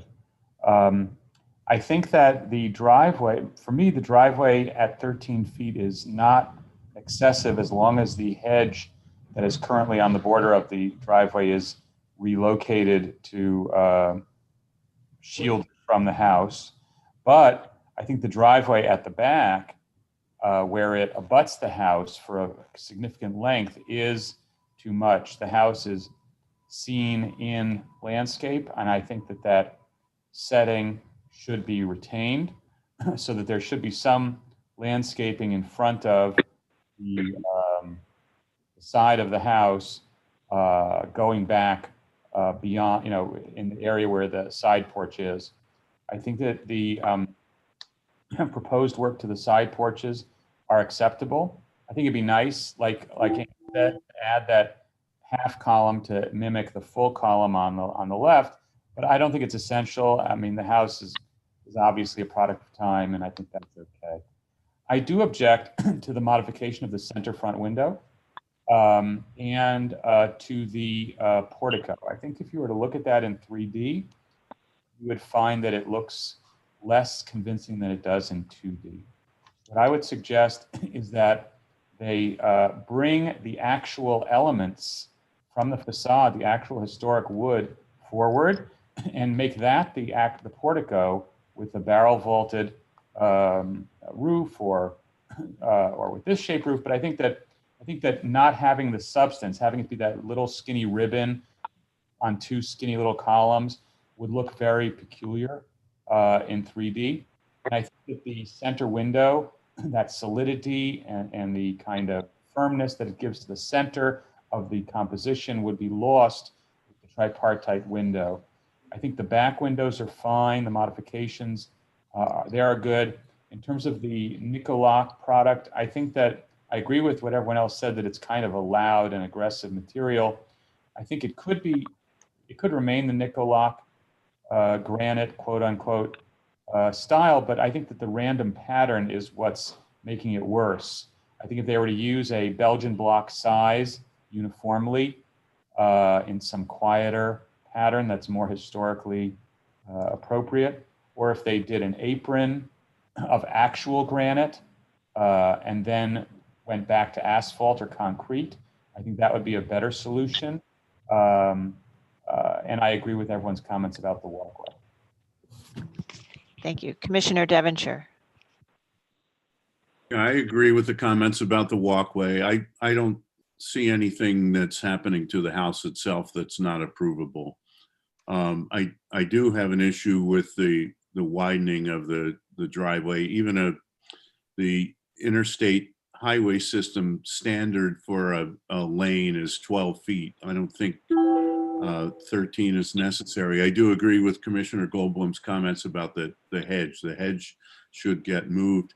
I have a large problem with the Nicoloc. I think that light color and the size is going to be very monolithic, and I think they should work with staff to come up with something that's much more age appropriate. Okay. Commissioner Chen. Yeah, I agree with many of the comments that the commissioners have made.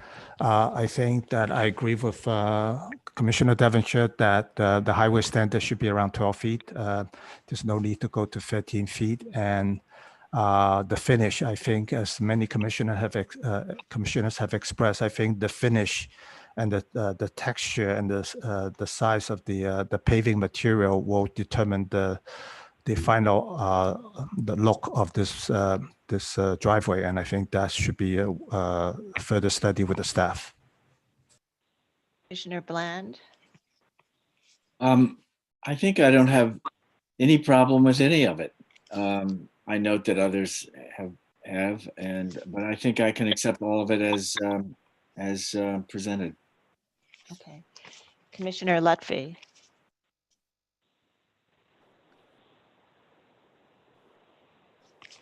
Oops, Commissioner.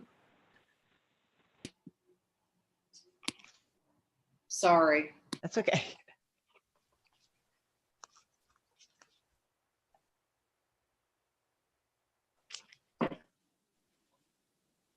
Oh, you're okay. I've sent a request for you to unmute. There you go. I do want to say that I also appreciate that was a very thorough presentation, and I do appreciate all of the thoughtful effort that's been put behind renovating this home, and overall I think it's really a terrific job. So thank you for that. Thank you for the compliment. I do overall feel like the changes to the window and the porches the windows and the porches are fine. I like the fact that there's now some additional symmetry here going on from that perspective. I do feel like the portico is a little unresolved. And maybe Commissioner Goldblum's idea is a good one. I agree that the applicant should work with staff to make sure that the proportions make sense relative to the new windows above, which I think work well, and also what else is going on in the district. I also agree that the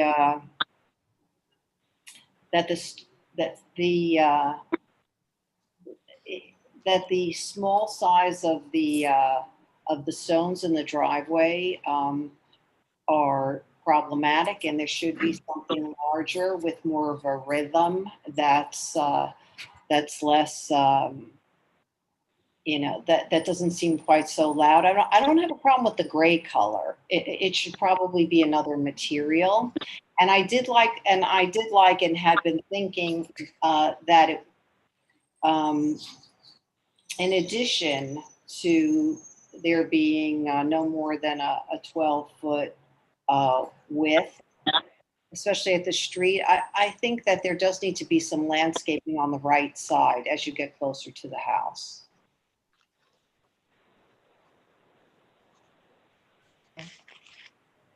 That's it. All right, Commissioner Jefferson. I think the facade is well worked out. I think if I'm going to get finicky, I think the window on the above the entrance, the proportion, it could be a bit smaller, but that's just finicky stuff. I think it's well done. I think it's appropriate. I think the driveway should be 11 feet. I think the narrower the better.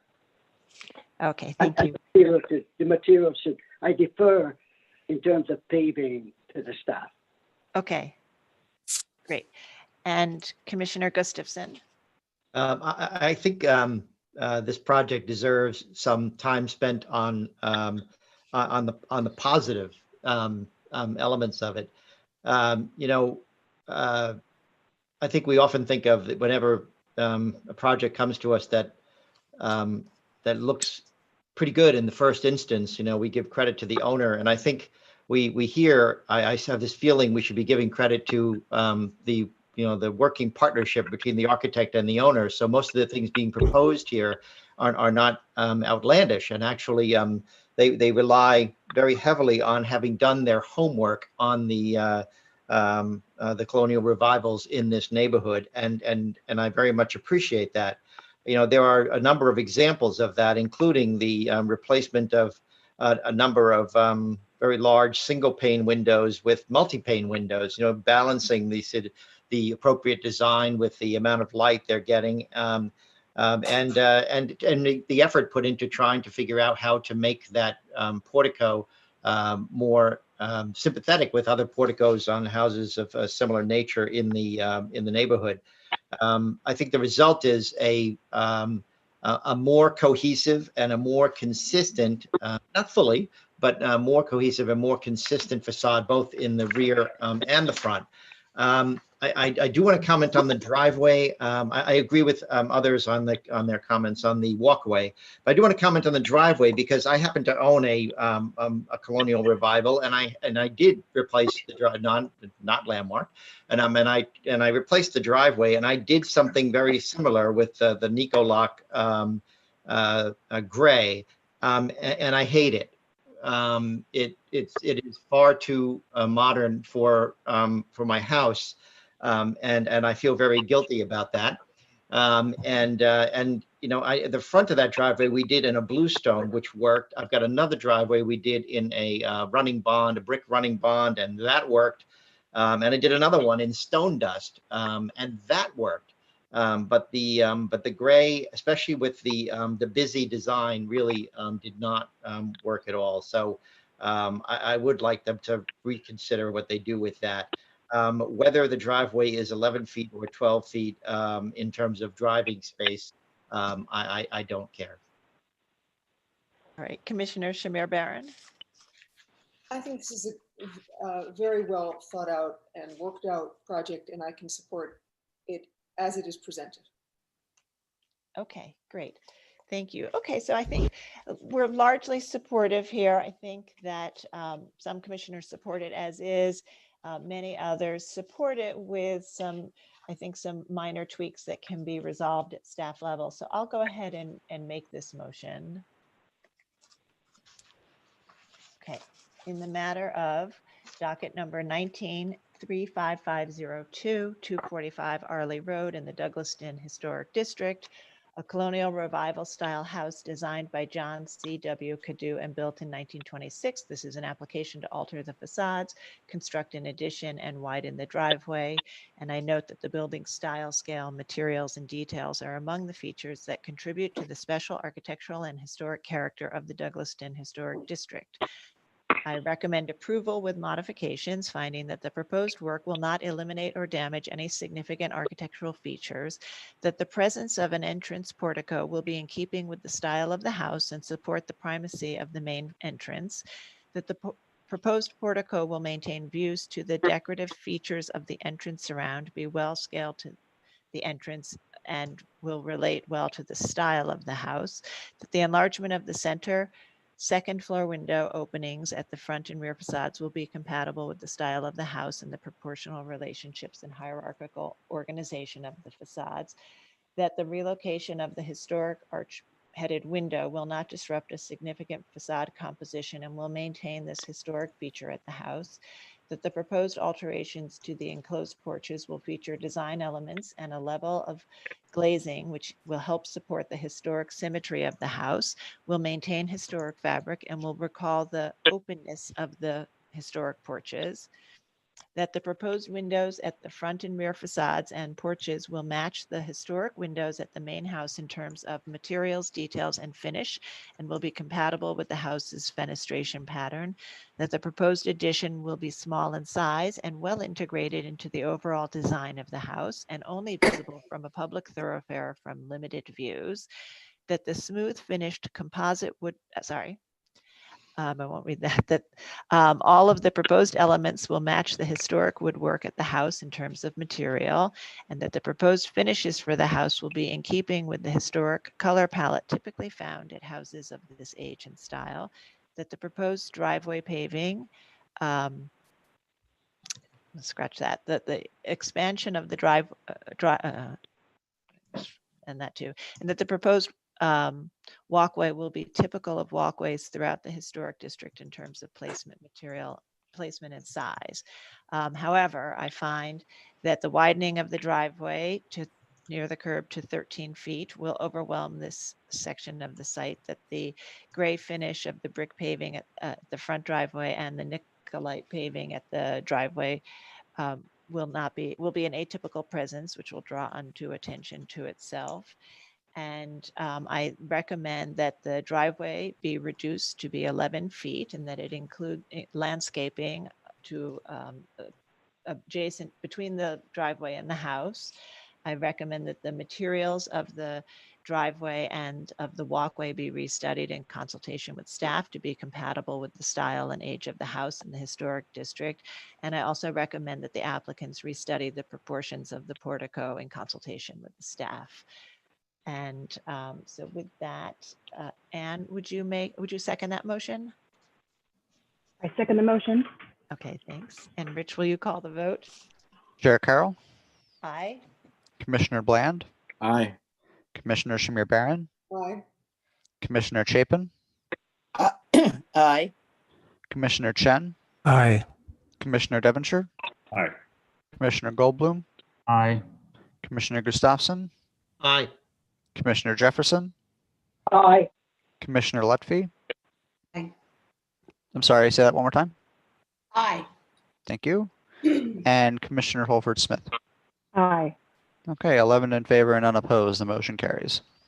Thank you. So that's approved with modifications. Please continue to work with the staff on those remaining elements that we discussed. Thank you. Okay, thank you so much. Okay, we'll move to the next item, number 3. This is LPC 20-04297, an application for a certificate of appropriateness in the Borough of Queens, Block 1280, Lot 12, 35-30 81st Street in the Jackson Heights Historic District. A neo-Georgian style apartment building designed by M.N. Weinstein and built in 1940. The application is to install stairs in an areaway and enlarge masonry openings. And the commissioners will note that staff will be presenting this proposal, and the applicant is available for questions. And staff, you may begin. Good morning, Commissioners. Leanne Pollock, Preservation Staff. This project's located at 3530 81st Street in the Jackson Heights Historic District. It's a large mid-block apartment building. The building features alleys at either end and has 3 deeply recessed courtyards along the street frontage. The photo in the upper right shows the courtyard where the applicant is proposing to excavate and install a set of stairs to access a new basement entrance. Note that there is currently a green chain link fence that surrounds the landscaped areas of the building. The applicant is proposing to replace this fence with a new black metal picket fence that will be reviewed at staff level. Here are some additional photos that show the existing conditions at the courtyard. The new stairs would be located back in this recessed area along this side facade wall coming down here. And this photo shows the window that's proposed to be modified to a door to provide access to the basement. This plan in the hatched area shows the extent of the excavation within the front areaway. The existing landscaping would remain with the exception of this one bush that would be relocated in order to accommodate a pathway from the sidewalk to the new stairs. And here you can see from street view and elevation, the pathway that would go back, and then the excavation, the landing at the base of the stairs would be approximately 4 feet, 11 inches below the existing grade of the areaway. Hi, what's up? And here is the proposed plan view, again, showing the path, the stairs, and then the recessed or the excavated areaway, and the new door to the basement. This slide shows the elevation for the new door, which would just be a solid hollow metal door with a brown finish, consistent with the other utilitarian doors at this facade. And this is a side view showing, again, the stairs down to the landing. This is a rendering that shows what the areaway would look like after the stairs are installed. This view is from right in front of the courtyard. So you can see the black metal fence would then extend down the side facade. This view is from slightly south of the courtyard. And you can see here the corner of the building would block much of the visibility of the excavated area, and you'd just see the break of the metal fence. Thank you very much. And Maria Giraldo from Gerald Caliendo Architects is available to answer any questions. Thank you. Great. Thank you very much, Leanne. Commissioners, do we have any questions at this time? All right, not seeing any questions. We'll see if we have public testimony. If you're here in the meeting and would like to speak on this item, please raise your hand so we can identify you. And I'll turn it over to Lisa to walk us through any testimony. Okay, and nobody signed up for this item, and I do not see any hands raised. Okay, thank you. And Rich, did we receive any written testimony? We did. We do have a letter of a recommendation for approval from Queens Community Board 3. Okay, thank you. Okay, so not seeing any questions, I think we'll go ahead and close the hearing and begin our discussion. So Commissioner Shamir Baran, would you make a motion to close the hearing? Motion to close the hearing. Okay, and Commissioner Jefferson, would you second that motion? I second the motion. Okay. All in favor, say aye. Aye. Aye. Okay. All right. So this is a change to create this stair in this courtyard on this very long facade. The fence meets our at the areaway along the street meets our rules for a staff level approval. So we're not looking at that portion of the application. So Commissioner Chapin, would you like to start this discussion? Yeah, yeah, sure. This kind of, like medical offices and so forth is fairly typical in this district nowadays. And I think they've handled putting it fairly well in the location. I think it's going to be fairly discreet. So I really can approve it as presented. I think it won't, call much attention to itself. Okay, thank you. Commissioner Devonshire?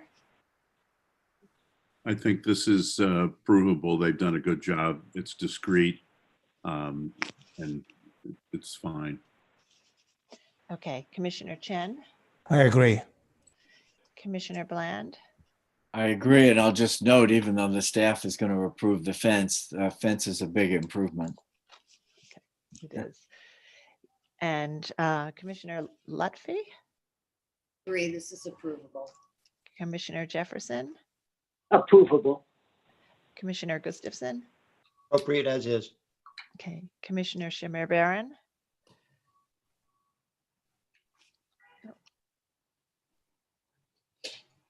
Commissioner? Sorry, I agree. That's approvable. Okay, great.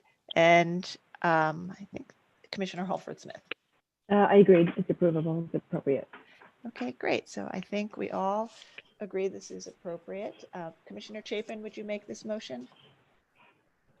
Sure, thank you. In the matter of a certificate of appropriateness, Borough of Queens, LPC 20-04297, 35-30 81st Street, Jackson Heights Historic District. A neo-Georgian style apartment building designed by M.N. Weinstein and built in 1940. Application is to install stairs in an areaway and enlarge masonry opening. So I note that the building style, scale, materials, and details are among the features that contribute to special architectural and historic character of the Jackson Heights Historic District. I recommend approval, finding that the excavation, addition of a stairway, and modification of a window opening into a door will not result in the loss of any significant historic fabric, that the proposed stairway will be located close to the building facade at a courtyard recess, set back from the public thoroughfare across a deep front yard and behind fencing, helping it to remain a discrete presence within the streetscape, that the simple design, materials, and location of the new stairs, door, and railings will harmonize with the existing building features and streetscape, that the new door will be set back from the front facade at the cellar level and will be obscured by the steps and location below grade, that the excavation will be done in compliance with the Department of Buildings regulations under the supervision of a licensed professional engineer or registered architect to protect the building's facades and the adjacent buildings, and that the work will not detract from the special architectural and historic character of the building or historic district. Thank you. Commissioner Holford Smith, would you second that motion? I second the motion. Thank you. Rich, will you call the vote? Chair Carroll, Aye. Commissioner Bland, Aye. Commissioner Shamir Baran, Commissioner Chapin, Aye. Commissioner Chen, Aye. Commissioner Devonshire, Aye. Commissioner Goldblum, Aye. Commissioner Gustafsson, Aye. Commissioner Jefferson, Aye. Commissioner Lutfi, Aye. and Commissioner Holford Smith. Aye. Okay, with 11 in favor and unopposed, the motion carries. Sarah, we can't hear you. Sorry, that's approved, and we'll move to the next item.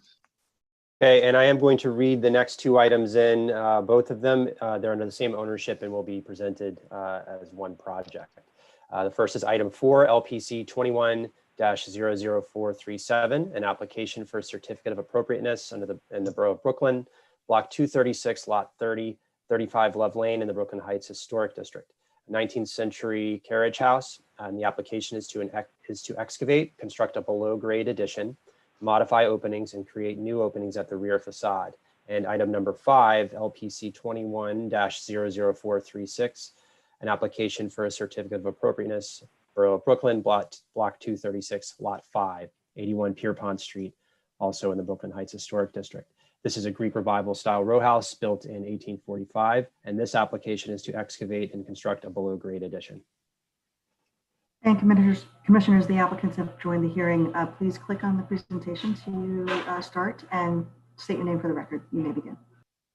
Hi, my name is Michael Ingwe from Baxtingwe Architects. Gotta make sure I got it. Yeah, I do. Just want to make sure I can control the screen. Michael Ingwe from Baxtingwe Architects. Good morning still, commissioners. We're going to talk about Love Lane and Pierpont Street. What you're looking at here is a map of Pierpont and Love Lane. You can see Henry Street. We're going to be looking at a few different things. The first is going to be the building at 81 Pierpont, and then you've got 35 Love Lane. There'll be a few pictures of this alley that is behind 160 Henry Street as well.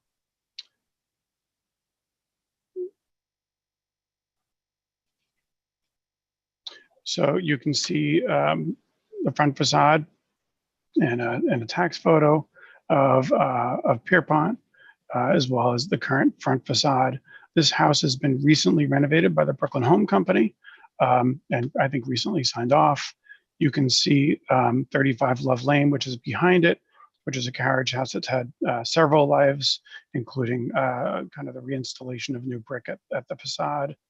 And you can see the rear yard of 81 Pierpont and 35 Love Lane, where you've got a brick patio with a raised planter, wood fence. Love Lane's yard is at the same height of this for the most part. And when we're done with what we're about to present, there should be no change to what you're looking at here in terms of grade or fence or raised planter. We are going to be using bluestone instead of the brick, but besides that, in terms of yard and so forth, there should be no grade difference at all. We are going to be looking at a below grade addition, and because of that, one of the things that we're proposing, this is that alley between 160 Henry and 81 Pierpont and 35 Love Lane. This is a retaining wall. We're proposing to put a lot line window in that retaining wall. We're also proposing to just extend the stucco color throughout. Right now, the concrete block that has been built for that planter retaining wall isn't finished on the side, and the fence also is not finished on the side. So we're proposing to finish the fence, continue it fully, and to have that stucco color be the same. You can see that same thing when you're on the street from Pierpont Street, although it's much further away. We've kind of zoomed in so you can see it here as well. But same thing. This building already has a number of lot line windows, and this is, for the most part, a service corridor. You can start to see what the front facade of 35 Love Lane looks like. We're doing most of the work that all the work that we're doing here, we're doing at staff level, but you can see some of the windows and doors that we're dealing with all within the existing masonry openings. And then you can see the rear facade of Love Lane, where we are doing quite a bit of work. And again, this rear facade has had a lot of lives. It's had a window in this location. It's had another round window further down at this location. This is an old bathroom window that, even though this is a double height space, there was another window here at one point. they've widened the doors here. So this rear facade has had a lot of lives, as had the neighboring house. So what we've got below is we have an existing, which shows the neighboring house with some existing windows, a stair up. You can see our facade with kind of that round window that's at a really low level, quite honestly, in that space. And then you can see our proposed. And what we're doing is we're putting in double doors in this location, and we are going to be putting in new windows within those arched openings. We're maintaining that double height space, and we're reducing it just a little bit. New door below. We have plenty of brick to work with in terms of just the historic brick, and we get to take out some of the other brick that's not really quite historic. And then we're proposing brownstone sills for this, which is in keeping with what the next door neighbor has, which we think some of it's original. These will be black clad windows. I missed it, but in the front, they'll all be wood product, painted black, typical double hung. For the rest of it, I'm actually going to zoom to the section because I think it describes it better. Then I'll come back to the plans. So this is 81 Pierpont. This is 35 Love Lane. 81 Pierpont currently has a cellar space. This is the current cellar space. This is the level of that cellar space. This is our proposed dig out of the yard. Where we're connecting the cellar to a newly excavated cellar of 35 Love Lane. This connection's at the existing height of the current cellar of 81. When we're done, there should be no difference in the heights of anything that we're dealing with here at the existing yard. No change in the fence, no change in the way the planters are dealt with. We are doing bluestone, as I mentioned, and we are doing a skylight here. So, and as you can see from the excavated area in this connection point, we're also including a pool. I'll go kind of back up to existing section. You can see this is where that dugout area is, or the excavated area. Sorry for the poor language. And then we've got our window. This is the elevation showing that stucco going all the way through. Stucco continuing where the current concrete block is just left exposed, and then finishing this fence, but also continuing it over right now, both the concrete block and the fence end here, and there's a different fence there. And then just to go back to the plan to take a look at that, what you're looking at on the lower plan here is what that yard looks like currently, except for we're placing the brick with bluestone, and we're also installing a walkable skylight. You can see the new stairs on the interior, new door to the front. And then you can see the excavated area, which is excavated at the same level as the cellar, the pass through where you're walking by a pool, and then stairs up that lead out to the street. And then continuing on with the plan, oops, wrong way. That second floor of this space will include kind of a small residential unit. I have a feeling they'll use it as a home office, but it's a small residential unit. Currently as it's being used now. And the roof does include 2 rooftop small Mitsubishi air conditioners that will not be visible from a public space, and a low skylight that won't be visible from a public space. In fact, actually, I didn't spend a lot of time on that, but should have described almost really nothing that we're doing in the yard is visible from a public space, just the top levels of, when I go to the rear facade, what's visible is just the top corner of this. You can see from the alleyway. I'm going to go back into that picture. I don't think we have a great picture of it, but you can actually, sorry, I'm going way too fast with this. You can see just that corner. You can catch the corner of 35 Love Lane right there. And you can see that window, just the corner of that window. And that's the presentation. Great, thank you. Commissioners, do we have any questions? Okay, not seeing any questions at this time. We'll move to public testimony. And if there's anyone in the meeting who would like to speak on this application, please raise your hand so we can identify you.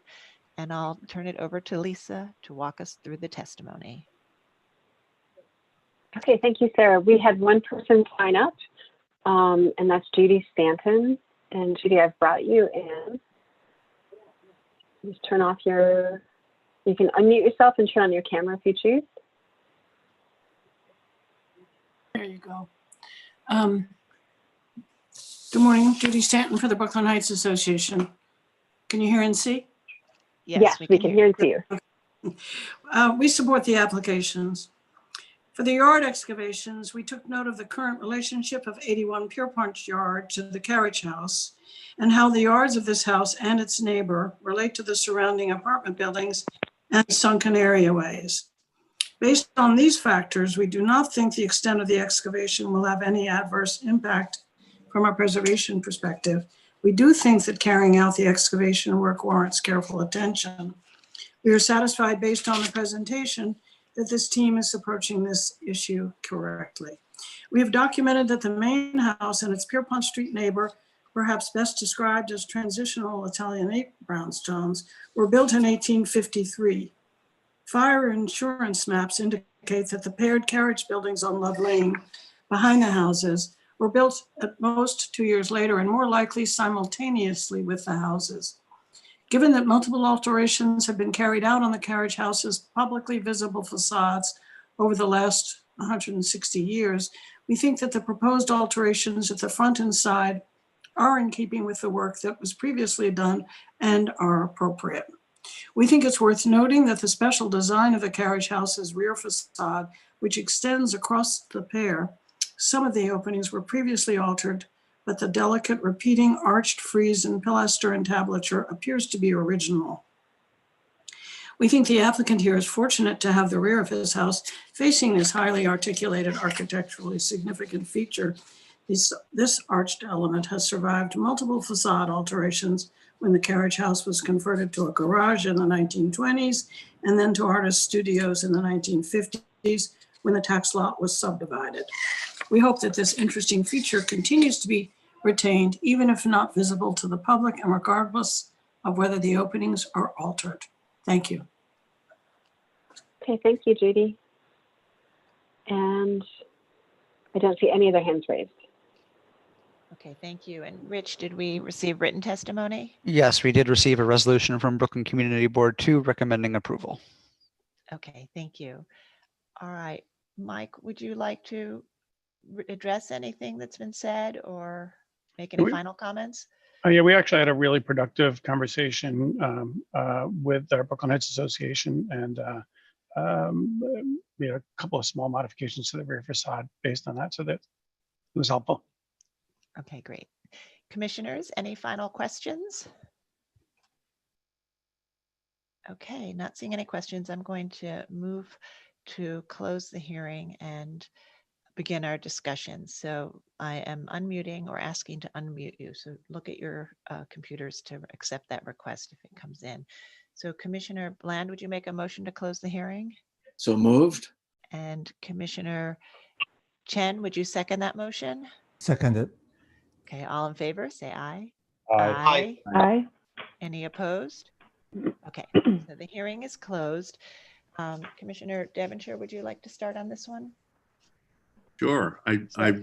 Yeah, and obviously there's two components. There's the below grade addition and then the changes to the rear facade. I think all of this work is appropriate. It's really well thought out, and it's extremely sensitive to the building. I heartily approve it. Okay, thank you. Commissioner Chen? Likewise here. Okay. Commissioner Bland? Well, as some of you know, I live on Pierpont Street, somewhat, maybe considerably more modestly than this proposal is suggesting. I think all of this, so I know the site very well, both buildings very, very well, but I will admit, I've never seen the rear of the carriage houses before. They're pretty modest from the street and kind of exotic and wonderful from the rear. And as has been said, they're not visible from the street. Too bad, they're kind of great. In any event, I think this is very well done and completely approvable. Thank you. Commissioner Lutfi? I agree. I think it's a very good job and I can approve it. Okay. Commissioner Jefferson? Well done, approvable. Okay. Commissioner Gustafson, Appropriate. Commissioner Shamir Barron, All very appropriate. Commissioner Holford Smith, Agreed, appropriate. Commissioner Chapin.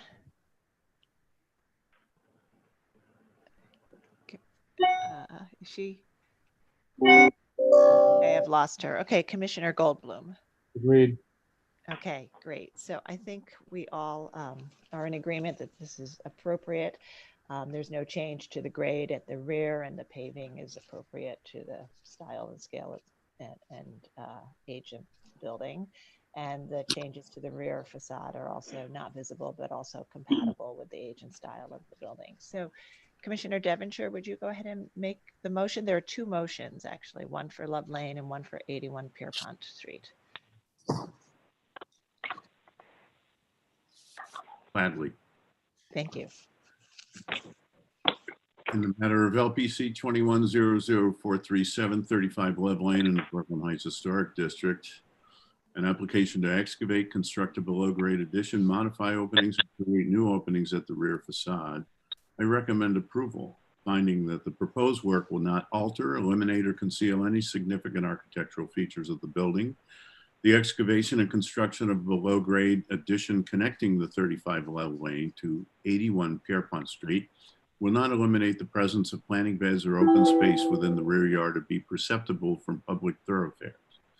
That the excavation will be designed and built in compliance with DOB regulations under the supervision of a licensed engineer to protect the building and adjacent buildings. That the proposed rear facade openings will not be visible from any public thoroughfare. The existing window and door openings at the rear facade have been modified over time. Therefore, the proposed alterations will not impact significant architectural features of the building. That the proposed new and modified openings in the rear facade will be consistent with fenestration patterns found at the rear facade of adjacent carriage house of a similar age, type, and style. And the proposed work will not detract from the special architectural and historic character of the building or the Brooklyn Heights Historic District. In the matter of, Well, let's do that vote and then we'll do the other one. Okay, Commissioner Bland, would you second that motion? Second. Okay, and Rich, let's call the vote. Chair Carroll, Aye. Commissioner Bland, Aye. Commissioner Shamir Barron, Aye. Commissioner Chapin, Commissioner Chen, Aye. Commissioner Devonshire, Aye. Commissioner Goldblum, Aye. Commissioner Gustafson, Aye. Commissioner Jefferson, Aye. Commissioner Lutfi, Aye. and Commissioner Holford Smith. Aye. Okay, with 10 in favor and 1 not present, the motion carries. Thank you. So that's approved. And Michael, you can go ahead and do the other one now. in the matter of LPC 2100-436, 81 Pierpont Street in the Brooklyn Heights Historic District, an application to excavate and construct a below-grade addition, I recommend approval, finding that the excavation will not eliminate the presence of planting beds within the yard or be perceptible from the public thoroughfares. That all existing elements and hardscaping will be reinstalled at the rear yard following the excavation and construction below the rear yard. That the excavation will be designed and built in compliance with DOB regulations under the supervision of a licensed engineer to protect the building and adjacent buildings. That only the side of the below grade addition will be visible from limited vantage points through a narrow break in the street wall east of the property. That the proposed work will not alter, eliminate, or conceal any significant architectural features of the building, and the proposed work will not detract from the special architectural and historic character of the building or the Brooklyn Heights Historic District. Thank you. And Commissioner Bland, would you second that motion as well? Yes, second. Okay. And Rich, will you call the vote? Chair Carroll, Aye. Commissioner Bland, Aye. Commissioner Shamir Barron, Aye. Commissioner Chapin, Commissioner Chen, Aye. Commissioner Devonshire, Aye. Commissioner Goldblum, Aye. Commissioner Gustafson, Aye. Commissioner Jefferson, Aye. Commissioner Lutfi, Aye. and Commissioner Holford Smith. Aye. Okay, with 10 in favor and 1 not present, the motion carries. That one's approved as well. Thank you. And we'll move to the next and last item for our morning session. Thank you. Okay, the next item is number 6, LPC 20-02189, an application for a certificate of appropriateness in the Borough of Brooklyn, Block 1918, Lot 31, 241 Washington Avenue in the Clinton Hill Historic District, a neo-Grec style row house designed by W.H. Gaylor and built in 1879. And this application is to install a rooftop privacy wall and pergola and to extend flues. And commissioners, staff will be presenting this proposal and the attendees, apologies, the applicants are also available for questions. Good morning, commissioners. Olivia Needham, preservation staff.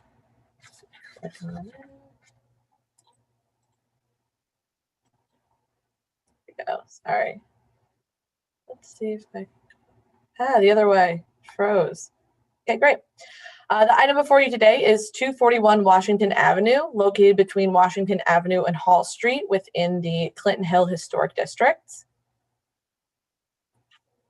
The proposed work is at the rooftop and consists of installing visible rooftop accretions consisting of privacy screens located at the rear of the building, a vertical fixed garden with metal mesh, and raised chimney flues.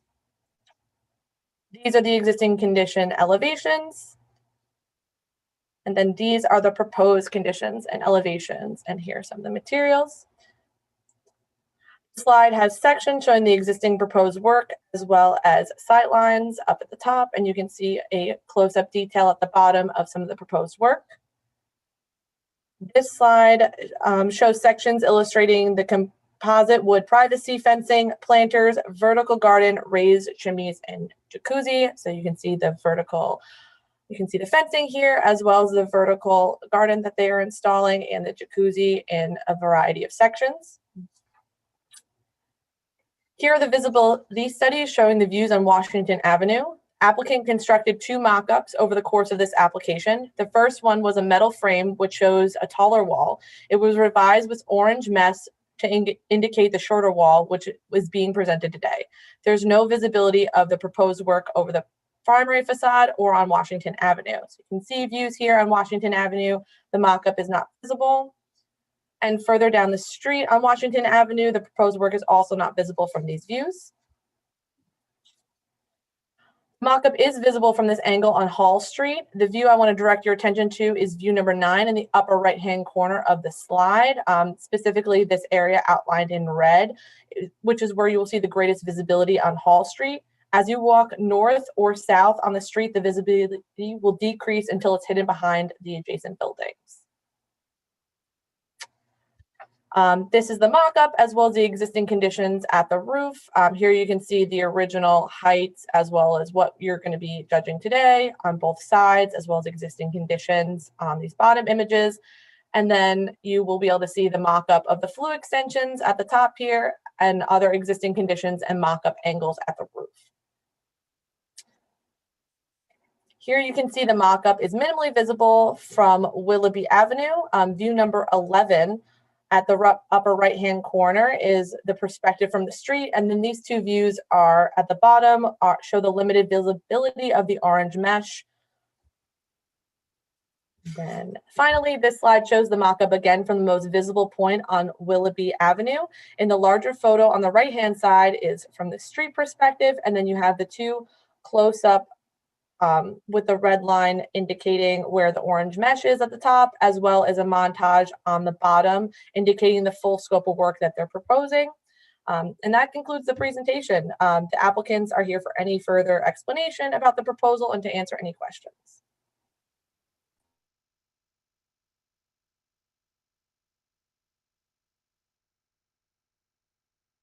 Sorry, Sarah, I can't hear you. Sorry about that, Olivia. Can you just describe what we're looking at in that rendering? Of course. So what you can see here, this is the privacy screen that they're doing, that composite, that dark composite wood. You can see over here is some of the flue extensions that they'll be doing, as well as over here is that vertical mesh garden that they're installing. Great. And that is a zoom photo. I think when you cross the street, you no longer see it. Is that right? So it's a sort of limited corridor from across the street. Correct. So this is the street view, and then this is just them zooming it in so you can understand what's going on because there's a bunch of trees. Commissioners, are there any other questions for either Olivia or for the applicant?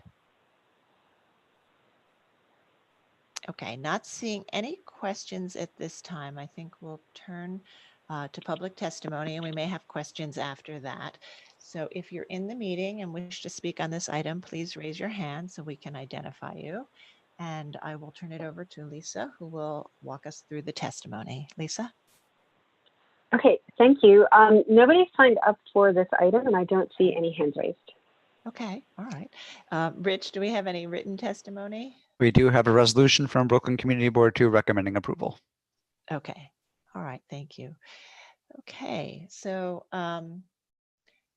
if there are no final questions, we'll go ahead and make a motion to close the hearing. So I'm starting to unmute all of you. So Commissioner Holford Smith, would you make a motion to close the hearing?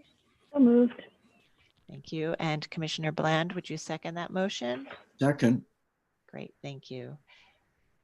All right. And Commissioner Jefferson, would you like to start on this one? You need to take a vote on that. Oh, I'm sorry. All in favor, say aye. Aye. Aye. Any opposed?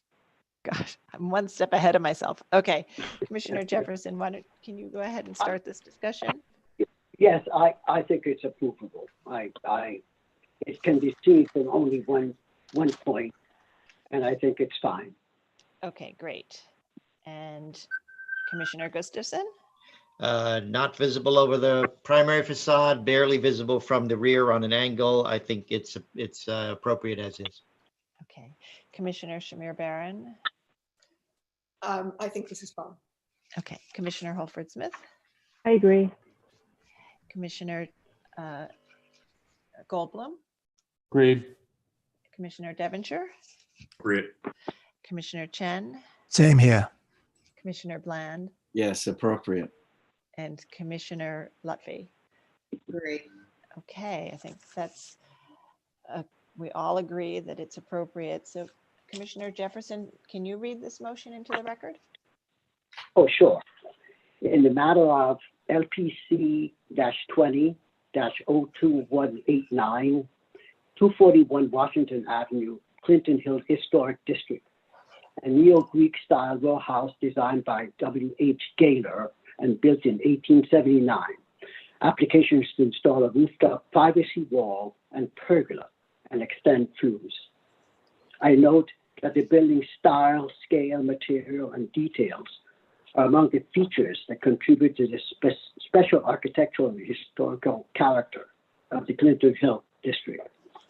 I recommend approval, finding that the work will not damage or eliminate any significant architectural features, that the proposed rooftop accretions will not be visible over the primary facade and would only be visible from the rear over the low-scale carriage houses on Hall and Willoughby Street, that the neutral finish of the wood privacy wall and pergola will allow the installation to blend with the surrounding roofscape, and that the work will not diminish the special architectural character of the buildings or the streetscape.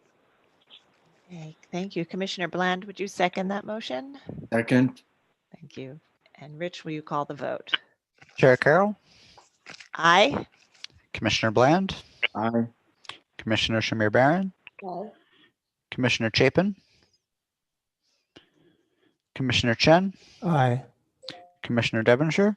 Aye. Commissioner Goldblum? Aye. Commissioner Gustafson? Aye. Commissioner Jefferson? Aye. Commissioner Lutfi? Aye. And Commissioner Holford Smith? Commissioner Holford Smith? Yeah, I think your audio might be an issue with your audio. Doesn't look like you're muted, but. Can't hear you.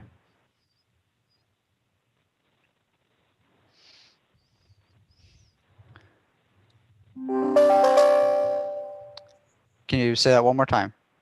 Aye. There we go. Okay. Sorry about that. That's all right. With 10 in favor, 1 not present, the motion carries. Great, thank you. So that's approved as is. And that's the last item of our morning session. So we will take our lunch break now for 30 minutes and we will start to come back about 12:45 and we'll begin the afternoon session. So if you're a member of the public in the meeting, please leave the meeting. We will be locking the meeting. And if you leave voluntarily, you can re-enter after the recess. And commissioners, you just need to turn your cameras off and your audio off.